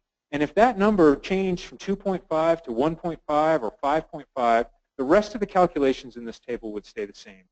You're going to hear from my colleague Alan Hicks here tomorrow about some potential improvements to our harvest policy, but this is a major gap in our current harvest policy, which is that it does not respond to changes in the mortality of U26 halibut. The status quo SPR row, you note that the total FCEY is a little bigger, and there's a little bit more coming off the top because the TCEY is a little bit bigger. In this case, there's just a little bit more U26 mortality, but what's important and what you can't tell because you're not seeing iterations of this table is that this table is calculated based on using all sizes and sources of mortality. So if that value, if that 2.51 changed to 1.5 or 3.5, this whole table would update because we're trying to maintain the same overall level of fishing intensity. And so this, moving to an approach that uses SPR closes one of the major gaps in our current harvest policy. Again, you're going to hear lots more from Alan about this tomorrow, but that's an important comparison between these two approaches. So to summarize, and then I'm going to be done for the afternoon except for questions, the apportionment or stock distribution estimates for this year suggest more biomass in the central portion of the stock than we have estimated previously. But as I showed you in several of those figures, although there's been a decrease, for example, in all three of the areas in Area 2, the trend is positive. So the scale has come down, but we're still estimating a positive trend in the apportionment and in the survey trends for all of Area 2. And I realize that's kind of a counterintuitive result, but the trends are up, but overall the scale is down slightly. In aggregate across the entire coast, the scale of the projected removals from this year's stock assessment is pretty consistent with what we've seen over the last few years. It's a little bigger than we saw a few years ago, and it's a little smaller than last year, but it's pretty consistent with what we would expect out of a stock trajectory that's been essentially just gradually increasing over the last couple of years. The final point I want to make is that the bycatch reduction that occurred over the last 2 years, in 15 and in 16, particularly in Area 4, C, D, and E, has essentially freed up a substantial amount of fishery CEY for the directed fishery in that area. We would be seeing FCEYs that were much more like the values we saw a couple of years ago in Area 4, C, D, and E if we hadn't seen a further bycatch reduction in 2016. And that holds true even after the January updates to the bycatch estimates that we received from the Alaska region. And so with that, it concludes my presentation. Thank you. Thanks very much, Ian, and also to Ray and Jamie again. That's a lot of information to take in the last couple of hours, and it's a huge undertaking by the staff to bring all that together. Before going to questions, I just have a couple of announcements. What I understand is that there will be an IPHC reception tomorrow night at 7 to 9 p.m. And that will be here at the hotel in the area where we were having coffee just now. And also on Wednesday, Hannah will be hosting a reception as well. That's a Wednesday from 6:30 to 8:30, and that's at the Union Club. Don't have an address for that right now, but I'm sure we can get that for you and figure that out. I'll just see if there's any questions here from commissioners. Linda. Thank you, Mr. Chairman. I have three. I'll do my best to stumble through them and try and be clear about what I'm asking. I guess the first goes to the models that you showed, the 4 different models. I did not write down the slide number where you had that, but you probably know them well enough that you don't need that. But I guess so looking at sort of what we're hearing from you and looking at those projections with the models is that at this level of 40 to 41 million total removals, that the stock is stable, slightly increasing. But then when we look at the decision table, it's a fairly pessimistic view for 5 years out, up to 2020, that we're likely to see ongoing declines, and it's a fairly high likelihood. And so I'm assuming that has to do with the fact that with the 4 models, there's one that's saying rather than being at 212 million pound biomass, we're actually at 178. There's another one that's putting it 100 million pounds above that. But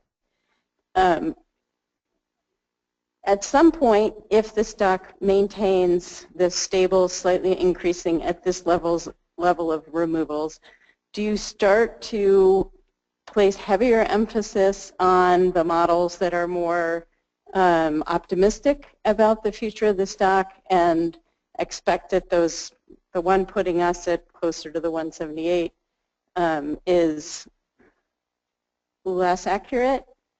Or how do you sort of narrow your confidence in those models over time, and how should we interpret that pessimistic outlook relative to sort of your assessment that the spawning biomass right now seems to be holding stable, slightly increasing at this level of removals? Thank you. I think there's really two main questions, and let me paraphrase to make sure I've got them right. If I don't, I'm happy to circle back and try again. I think the first question is reconciling the recent trend with the projection trends for similar level of removals. Why do we see things essentially starting to trend downward in the near future when they haven't been doing so recently. And the second is a question about refining the actual model set and how do these 4 models respond and how might we respond to their behavior over time. So I think I'll take the second one first, and I've called up this figure which shows you actually the distribution from each of those 4 individual models for the 2017 biomass. And you can see there's quite a range. I don't have them labeled which is which, and I think that's fine because it just gives you a sense of how broad that distribution is across models. If we were using any one of these models, we could be up above 250 million pounds, or we could be down here around 180 million pounds. And that's one of the real strengths of using an ensemble of models. Because as you pointed out, and I actually mentioned this briefly at the interim meeting, but what happened this year, the reason why our overall assessment result is down slightly is not because all 4 of these models necessarily went down. Actually, what happened is it tightened up this distribution.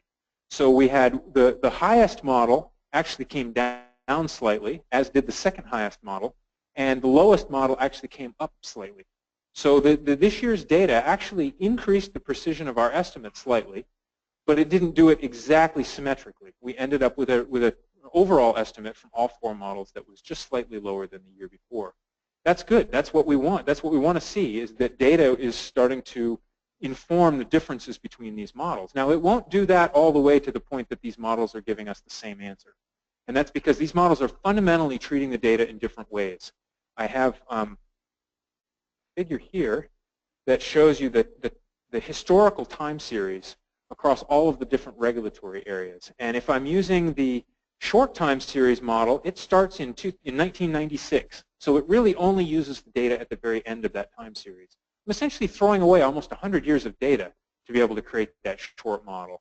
The benefit of doing that is that you can see I have data represented for virtually every source. Everything is rounded out. There are no gaps in there. I don't have to make any assumptions to fill in the cracks.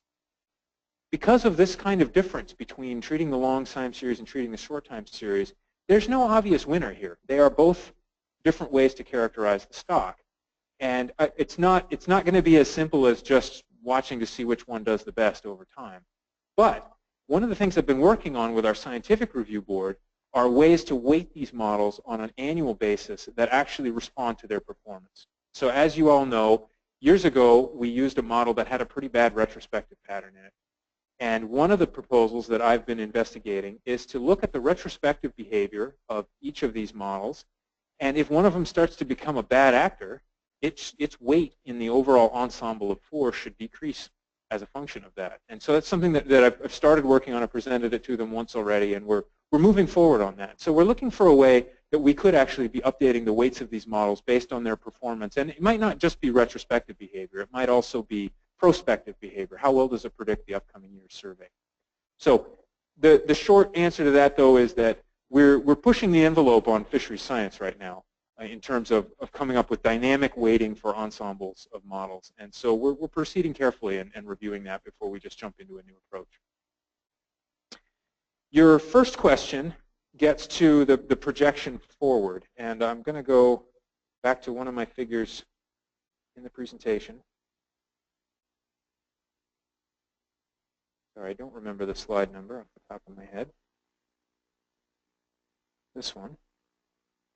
And this is only 2 out of the 4 models. But what you can see is this is the time series of recruitment estimates. And you can see we've got a pretty big recruitment here, estimated by both of these models around 2005. And this is the recruitment estimate. This is the recruitment that you can actually see in the Bering Sea trawl survey data during that same time period.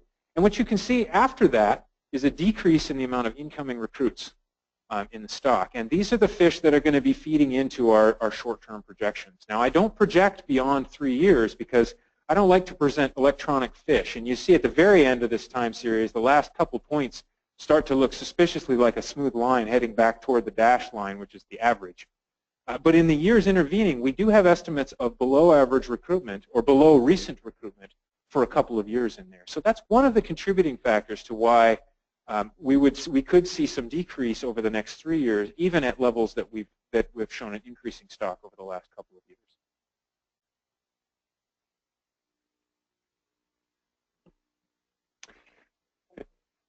Bob. So Ian, I'm looking at your PDO slide number 21, and I'm trying to look at the optimistic side of this, these last 3 green dots you have on it. So if there, I'm going to assume that's 2016, 15, and 14. Correct. Okay. So if there was a nice above average year class in 2014, when would the trawl survey start to encounter those? When might we see an evidence of that? Well, that's a difficult question to answer. Maybe I'll start by saying that we would expect the fishery, the halibut fishery, to start to see those fish when they're about 8 years old. So we would expect in 2022 to start to see that 2014 year class. That'd be our first chance to update this information from the fishery. The set line survey will start to see these fish between 4 and 6 years old. So starting in a couple of years, we might be able to update our information a little bit based on the set line survey. The trawl survey is challenging because we've not seen a tight relationship between the trawl survey catches and subsequent recruitment for the halibut stock. And part of that may be due to spatial dynamics. As I mentioned, that 2005 year class that we do estimate to be relatively high in the recent time series is pretty prominent in the Bering Sea. If we had looked at the Bering Sea trawl data on its own, we would have suggested that year class was much larger than we've subsequently estimated.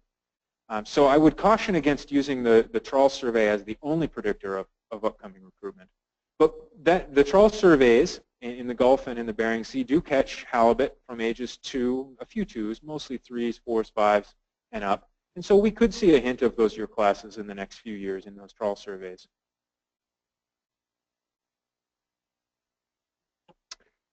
Any other questions from commissioners? There is, Linda has one. Just before I go to you, Linda, there is a sign-up sheet for people in the audience if they want to ask questions. And if you haven't got your name on there, please get it on. And Steve, how are we going to organize that? Do you have the list, or are you going to get the list? Okay. And do people, they should come up to the microphone. Do we have just the one up here, or do we have one? Yeah. Okay. So if you have a question, please come up to the microphone. We'll come to that in a bit, though. Just hang on to your questions. We got a few more that we're going from commissioners. So Linda?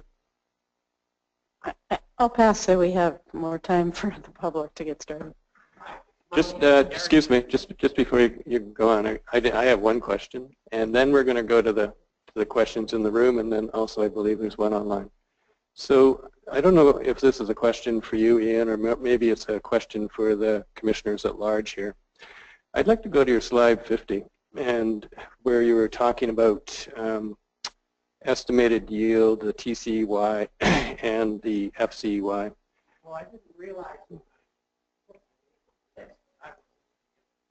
You are? Oh, I thought it was you. Yeah, no, you will, but just not quite yet. Be about 2 minutes. So my question or comment has to do with basically the source of removals. And you made the comment that it would be better if all of the removals were in what was negotiated around the commission. And right now there's, substantive amounts that are outside, whether it be commercial wastage or the bycatch mortality in non-halibut fisheries, but also the unguided sport fish in Alaska, and also personal subsistence.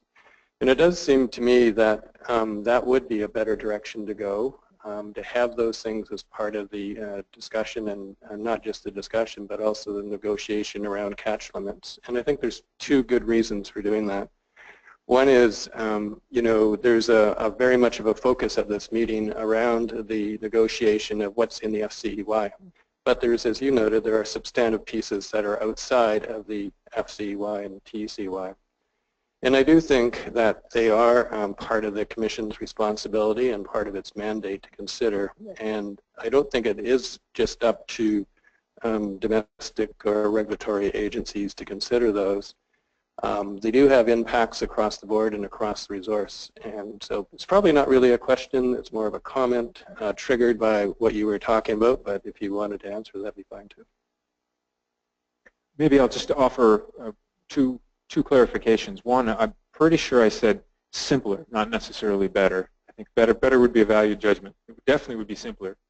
The second is that when we calculate harvest rates, target harvest rates and realized harvest rates, I'd like to point out that we do that based on the TCEY. So even though this is confusing and it makes setting the FCEYs difficult to see the link, when we're talking about harvest rates, we're talking about harvest rate at the level of TCEY. So in that case, it does include, for each of the target harvest rates, the 21.5 and the 16.125 when we apply the blue line, that includes everything in the TCEY, not just those pieces that are in the FCEY. Yeah, thanks for that clarification. I suppose whether it be simpler or better, sometimes simpler is better, and I do think that I recognize that they're all part of the harvest rate, but as well as we've talked about, maybe those harvest rates aren't the best direction to go, and a metric like SPR, maybe I think a better metric, which would be covered across the whole board as well. So I'm going to leave it there because I know that there's at least one person that has a question and they're going to go to the microphone. So if you could introduce yourself to the group at large and we'll take your question. Harry, the Disabled Fish Association. I've been a commissioner. I was commissioner in 1987, and this is my time survey. I started in 1960, so I've had a lot of scientific stuff thrown at me, and I shouldn't say that. I mean, it's good stuff, a lot of it, in its context. But I'm wondering about the bycatch. You said it went down, but you have very little observer coverage, and very little, you don't have any cameras as far as I know, where you must be extrapolating that from the BC numbers, because that's all recorded. Ours went up in the last couple of years. Our dragger got, well, sure, it went up because there's way, way more halibut now than there was before. Our commercial CPUE is probably about 600 pounds of the skate. The number that you come up with, or I'm not aiming this at you, Lillian. What I'm saying is, our fishery is different. We're the most highly regulated fishery in the world. Not just in North America, the world. And so what is right 2 years ago, it's all changed by now. So it's changed, a work in progress constantly. So like even now, we don't fish anywhere near the depth of water that we fished 3 years or 4 years ago. We can't go inside of 50 fathoms or you get yellow eye by the ton, so you can't deliver them. You can't shake them off, so it's got to be treated different than the rest of the numbers. So anyway, I started to get up here to say about the blue line. Well, the blue line just makes the Canadians against the Americans. Because if we get all this fish and we want an increase, this, what do you call it, coastwide assessment, that says, oh, you can't do that. You've got to take it out of these guys. Well, we don't want to take it out of those guys. We just want to be able to fish based on our numbers. And this is not showing. So anyway, I'll leave it at that. All right, thanks very much, Gary. Are there other questions? Do you want to go through the list? Okay. Yeah, so next up was Dan Falvey on the list.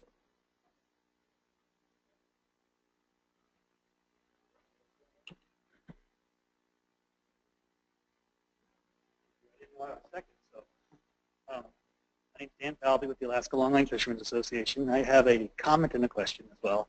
I guess I would just start, could you put up slide 10, please? And I would just start with my comment real quick. And hearing some discussion around that stock distribution and apportionment might be the same thing, I was reflecting in my head that from another perspective, they may not as well. Stock distribution is a measured value on how the stock is distributed within a year. Apportionment is what you do with that information, as I read the document, to maintain biocomplexity. It's regulating how much you harvest out of a certain area in order to achieve a goal of biocomplexity. And the apportionment may be a management decision where a stock assessment is a measured value. And we'll talk more about that tomorrow, but I'll just offer those thoughts for tonight. My question goes to the fact that there is a letter in your packet on catch comments from many of the 2C organizations looking at Area 2 specifically. And this slide, it really shows that Area 2 has performed robustly for over the last 6 to 7 years. It's got the longest increasing trend we've seen, across most areas. Both the survey and the commercial catch indices are going up. So many of us were kind of, taken by surprise to see the TCEY declining this year. I was taken by your comment earlier about, another way of looking at it is to try and understand what we've done. So what we've done over the last 2 or 3 years seems to be working fairly well in 2C. And I was curious if it would be possible to generate a series of FCEYs and TCEYs based on what Area 2 has done over the last 3 years in aggregate. In other words, what is the realized harvest rate that we've seen in Area 2 across all of Area 2 over the last 3 years? And then what would that harvest rate look like if it was applied to this current year's assessment or harvest policy, I think. And whether that's based on a harvest rate or whether that's based on a relative fishing intensity, depending on whether you're doing the SPR or not, I'll leave that to you folks to decide how to present it. But my question would be whether we could get some numbers that look like that. I think one of the comments in the letter that was presented from the Southeast groups was that we'd like to see a more even harvest rate across all of Area 2.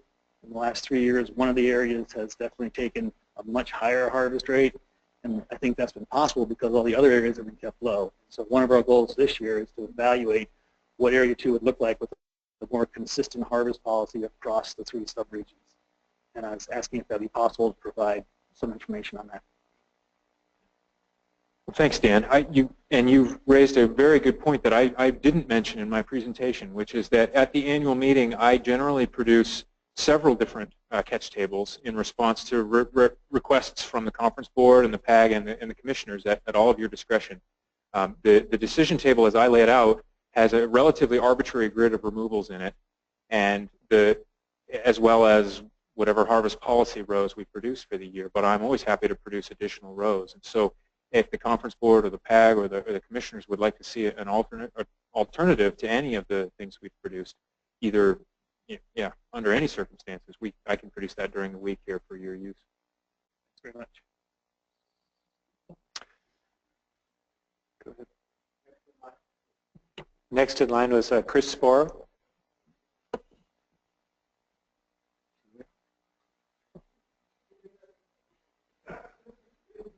Oh.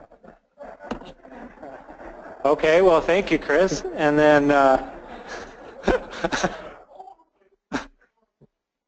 okay. I wrote your name down there, Chris. And following Chris is Phil Young. Nope, no question there either. How about Ann Vanderhoven?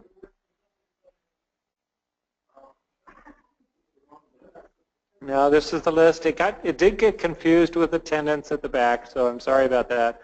So I'll go with the names that are still here. So after Chris was Phil, then Ann Vanderhoven? No.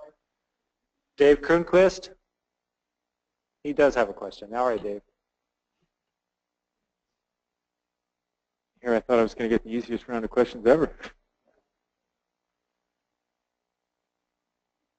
Good afternoon. My name is Dave Kronquist. I'm here on behalf of Puget Sound Anglers, City of Port Angeles and Port of Port Angeles.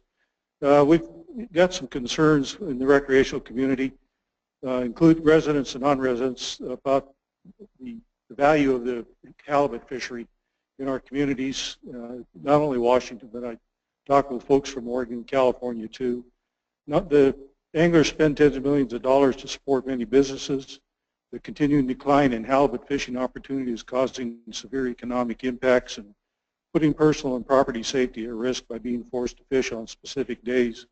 We'd like to open a dialogue with the IPHC and the respective agencies to look at a possibility of a fixed annual bag limit not to exceed 6 fish per person, a field possession limit of 1 fish per day and 2 in possession, and a season that could run somewhere between the 2nd Saturday in March to the 3rd Saturday in October that tracks with the PFMC ocean bottom fishery dates. So, thank you.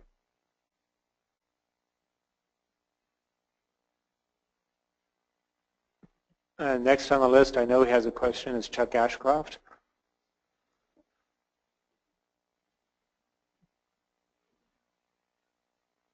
Yes, thanks, Steve. My name is Chuck Ashcroft, Sport Fishing Advisory Board for Canada. I have two questions, or I had two questions, but Commissioner Ryle brought up the one on as far as the starting to negotiate with talking TCE-wise rather than FCE-wise, and maybe as a start to that, and maybe appropriate since I'm a recreational fisher, is to draw into the TCEY at least to start the recreational fishery that's non-guided part of, at least in Alaska. I won't elaborate too much at this particular point because it seems to be we've been discussing it here anyhow, but I will at the conference board. My main question is to Mr. Webster, Ray.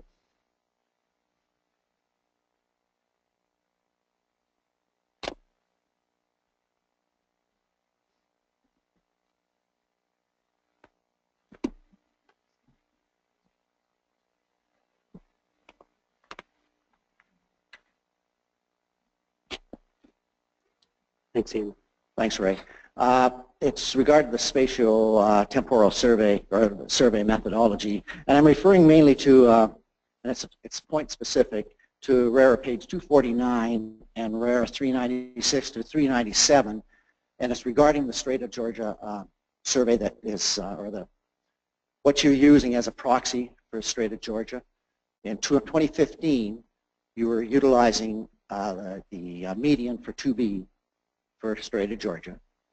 And for this year, you switched and used 2A Wandafuka survey points to extrapolate for the Strait of Georgia as being a better mix, if I got that correct. But then in next year, we're going to have a survey in the Strait of Georgia. Now, is it muddying up the water as far as how these survey results will be, and how much in 396 and 397 you actually state one of the reasons that area 2B's set line survey drop was because of this change in your proxy using 2A instead of the 2B data that you've been using through the whole time frame. And so I would like to know how much that actually dropped it, and the way you using that's the main part, but there's one other aspect to it, and with that was incorporated into that, which is the change in your the smoother that we had in before, which was the 75-25 3-year highest taken off the first year. Then you smooth that out, so it doesn't really become even that type of a smoothing that we had initially done for the reasons we did it. So I'm just wondering how that factored into the drop in 2B's actual, shall we say, distribution the way with using all the calculations. Okay, thank you for the question. So in Area 2B, as was mentioned, in the Strait of Georgia, we don't have any satellite survey stations. Now, if we were not using any, so what we did in the past was we would take the average of the stations that we did fish in our survey and apply that to the Strait of Georgia in the absence of any information. So it was assumed to have the same density as the areas in which we did have stations. This year, that assumption was effectively relaxed somewhat by incorporating in the modeling for 2B some data in adjacent parts of Area 2A. So the stations that we fished in 2014 and 2011 in the Strait of Wandafuka and around the San Juan Islands are included in the modeling for Area 2B, although they're not included when we come up with the weight unit effort for Area 2B as a model output. They're an input to the model to help inform what we would expect to get at those nearby stations across an Area 2B. Now, part of the Strait of Georgia is close to Area 2A, part of it it's not. So that most influences the part because of the spatial and temporal dependence that's close to Area 2A. We still have a component there that's basically a smoothed out average because it's far in space and time for where we have any data at all. So it's a mix of two things. It's still, that data has some influence, in area in the Strait of Georgia, and that influences generally to bring it down relative to the average we assumed previously. But there's still a part that's kind of just an overall average because it's far away from any data that we had, including the data in Area 2A. And so each year, when we get new information, as we, our goal is always to use the best information, the best data that we have available, including some of those 2A, using the 2A information to inform what's just over the border in Area 2B is making use of data that we hadn't used before. Next year, when we do the expansion in 2B, that'll add even better quality data. So each year we're incrementally, in our mind, improving our estimates of weight per unit effort. There isn't an inconsistency here. There might be a change because the improved data, the direct observations, may well be different to what we're predicting. But we're moving towards better estimates each time we add additional information. And the second part of the question was on, I've forgotten.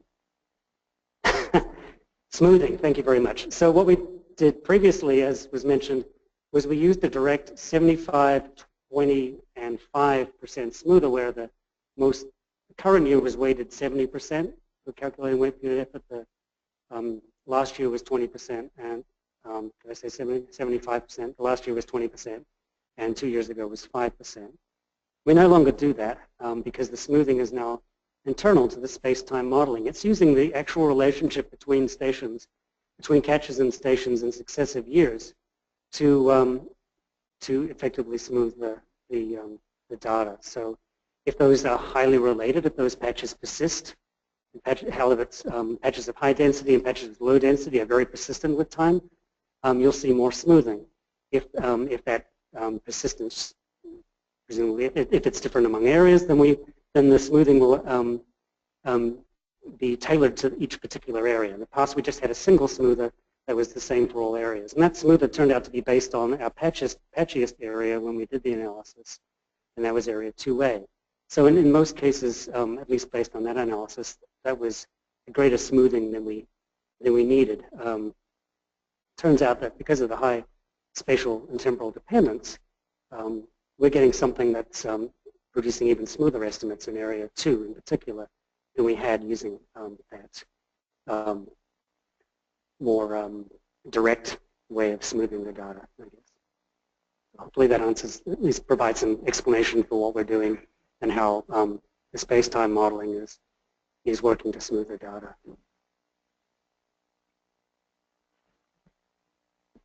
All right, thank you, Ray. The next question is from Jerry Christensen.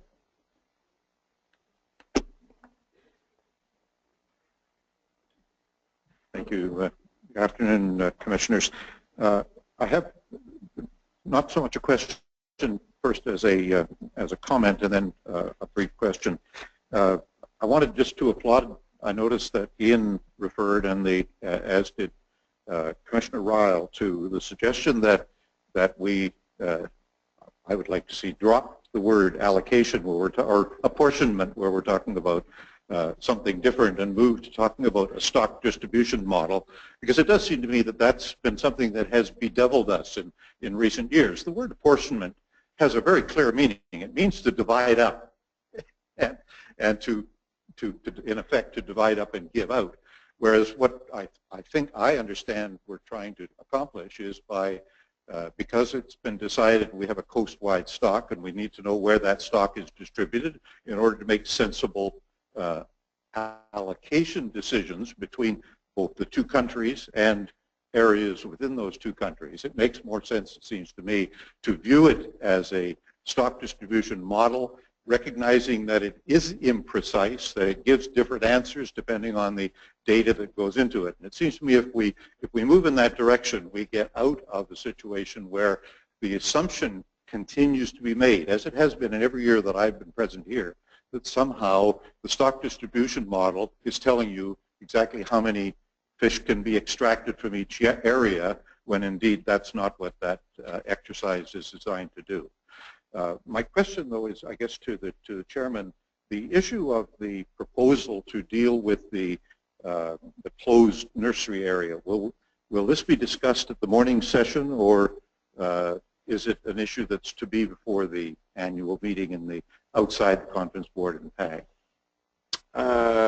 You're talking about the regulatory proposal? Yes. Yeah, it will be discussed, Jerry. I don't know exactly when on the agenda. I think Wednesday, but tomorrow morning. Tomorrow morning, Jerry. Okay, thank you. I'll make sure my name's on the list for that. Okay, thanks, Jerry. Thank you. Thank you, Jerry. Next up is Ken Wing.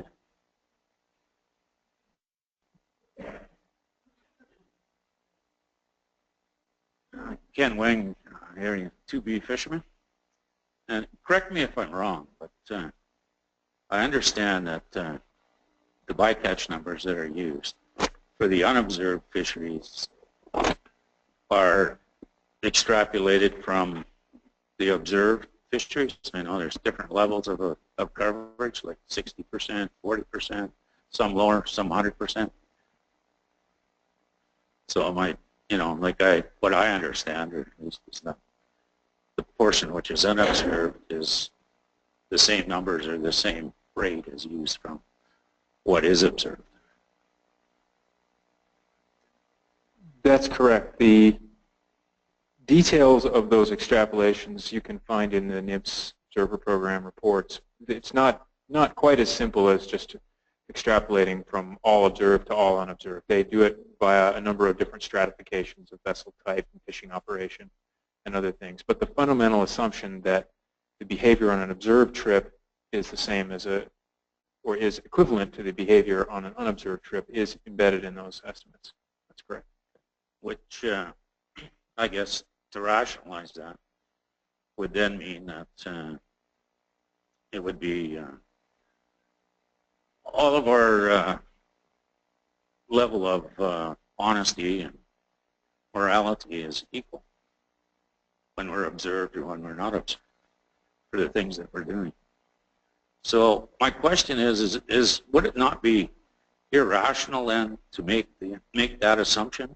I notice there's quite a few in the RARA on that. There's a bit of an ensemble there or wording about the uncertainties around the unobserved fisheries. And because of that, would it not be irrational to use those numbers based on what's observed and what isn't observed? Just a second while I call up a slide that I think will help this discussion.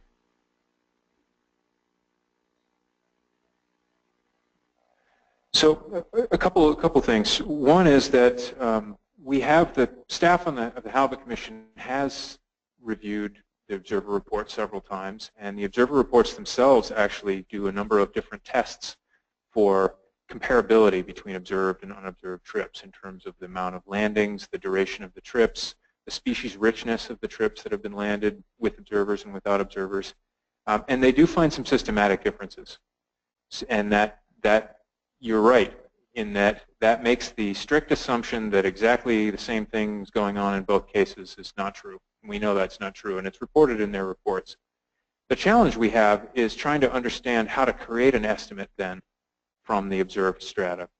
And I can't tell you a solution to that. What I can tell you, and the reason I called this figure up here, is because I want to point out, in particular with regard to the bycatch reduction that's gone on in the last couple of years, I think I've even got it circled here. Area 4, C, D, and E is the place where most of the bycatch reduction that we've seen in the last couple of years has occurred. I'm going to take that circle back off so that you can also see the two red series, Area 3A, which is the red squares, and 3B, which is the round circles. When we talk about bycatch at a coast-wide level, we're aggregating across a vast number of different fisheries. The places where we have the greatest uncertainty are places with low observer coverage and high interactions with halibut. And those are places like 3A and 3B, particularly the trawl fisheries there. The major bycatch reduction we've seen in the last couple of years has come from Area 4, C, D, and E. And it's come from sectors and fisheries that are almost completely 100% observer coverage. In fact, you'll hear a presentation from the A80 sector, I believe tomorrow or the next day on our agenda, regarding their experimental fishing permit and the reductions that have been made as part of that program for deck sorting. And in that case, they're carrying not only 2 observers, but sometimes 3 and even 4 sea samplers. So I'm not trying to avoid your question. There we have some big uncertainties in the bycatch numbers, and I agree. I wish I had a better estimate, particularly for trawl uncertainty in area 3A and 3B. But I do think that the trend that we've seen in reduction in bycatch in the last couple of years is very real. It's a result of very heavily monitored fisheries. I totally agree with you, and I'm myself quite confident in the numbers that are coming from observed fishery and for CBE. And I mean, I am saying that from a fishery which I've been observed in now for over 10 years and 100% level. And I also, when you look at what's gone on in our area, that directly corresponds with when our catch per unit effort in the commercial fishery started to increase.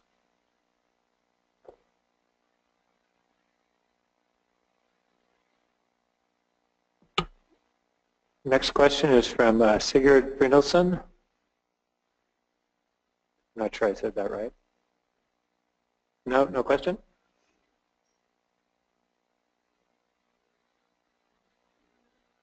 Okay, then after that is Doug Marvin.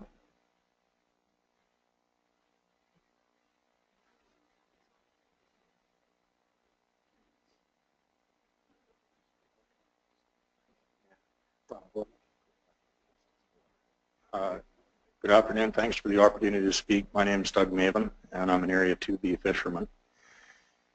And, you know, the fact that we're here after 93 years to talk about halibut's a remarkable accomplishment, both for both governments to be able to achieve that says a lot.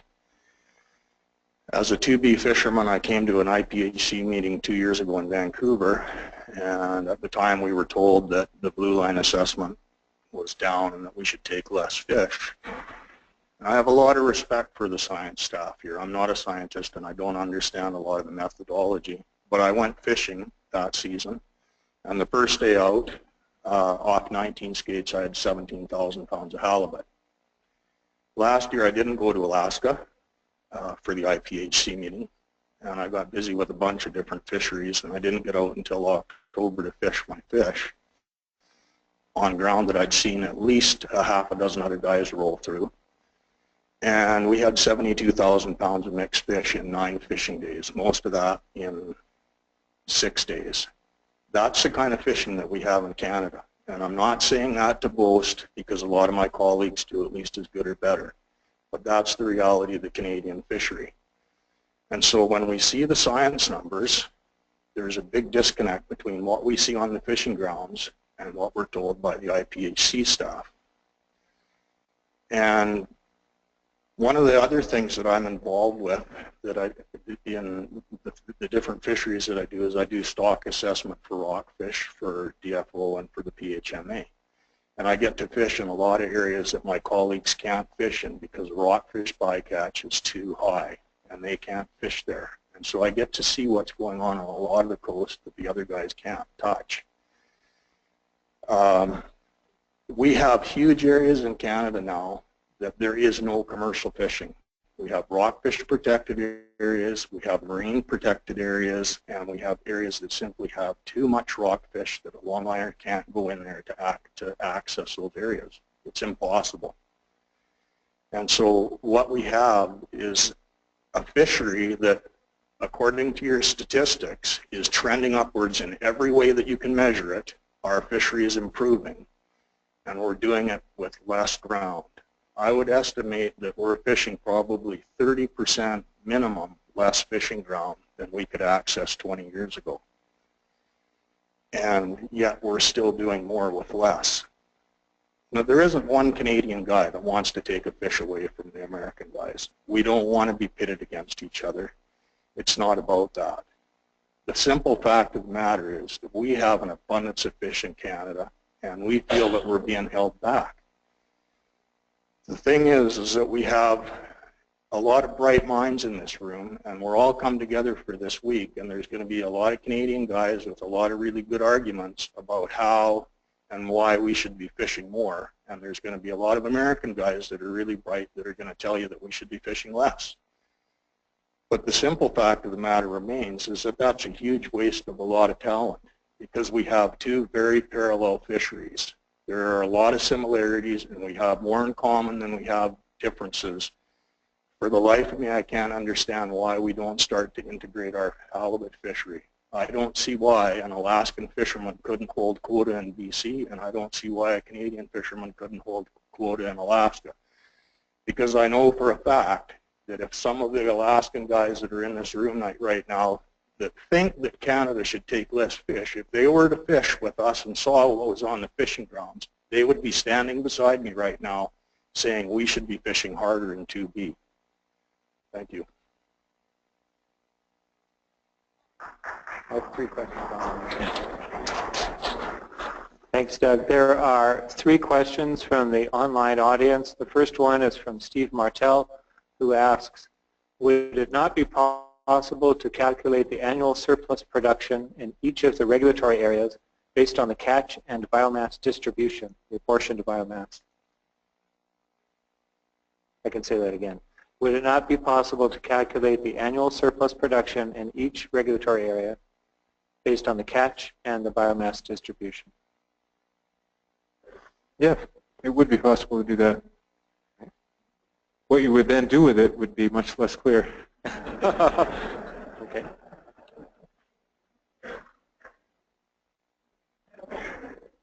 And then the next question is from Patricia Phillips. Slide 5 on your presentation, Ian. The 100-year average, 63 million pounds. How confident are the numbers for bycatch? Does the slide consider the foreign fleet was inside 200 miles? Identify the gap in reliable observer data for the domestic fleet. Yes, that's a good follow-up to the discussion we just had about bycatch. And I'll go back to this figure because it shows you those estimates from the early years, particularly those estimates in the 60s and early 70s when much of that bycatch was from the foreign fleet. The observer coverage was not ubiquitous on those vessels. It's not even clear to me that those foreign vessels couldn't in some circumstances opt out of carrying an observer entirely.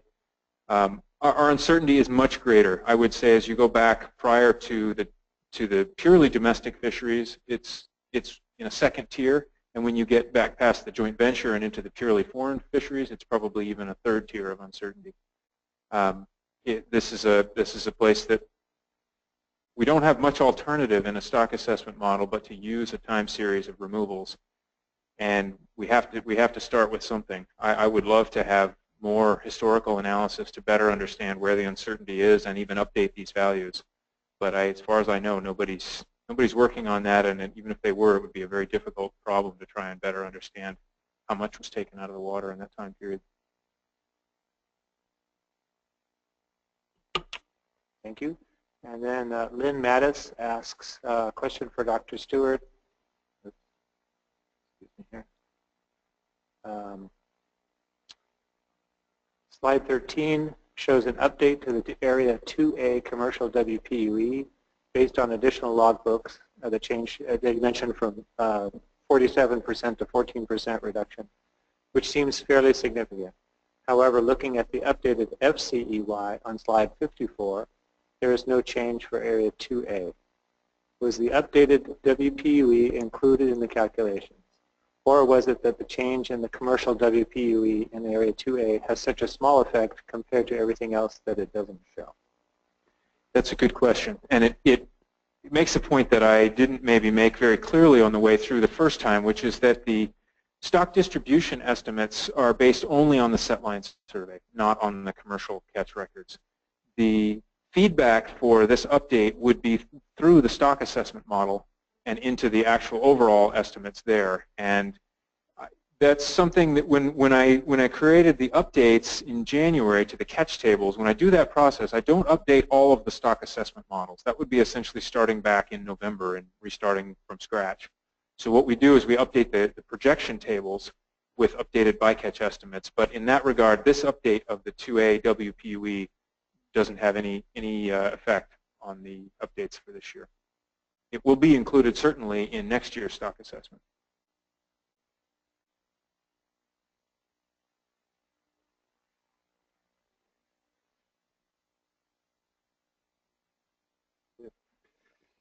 So that's the questions for today, but there will certainly be more opportunities for questions as we go forward.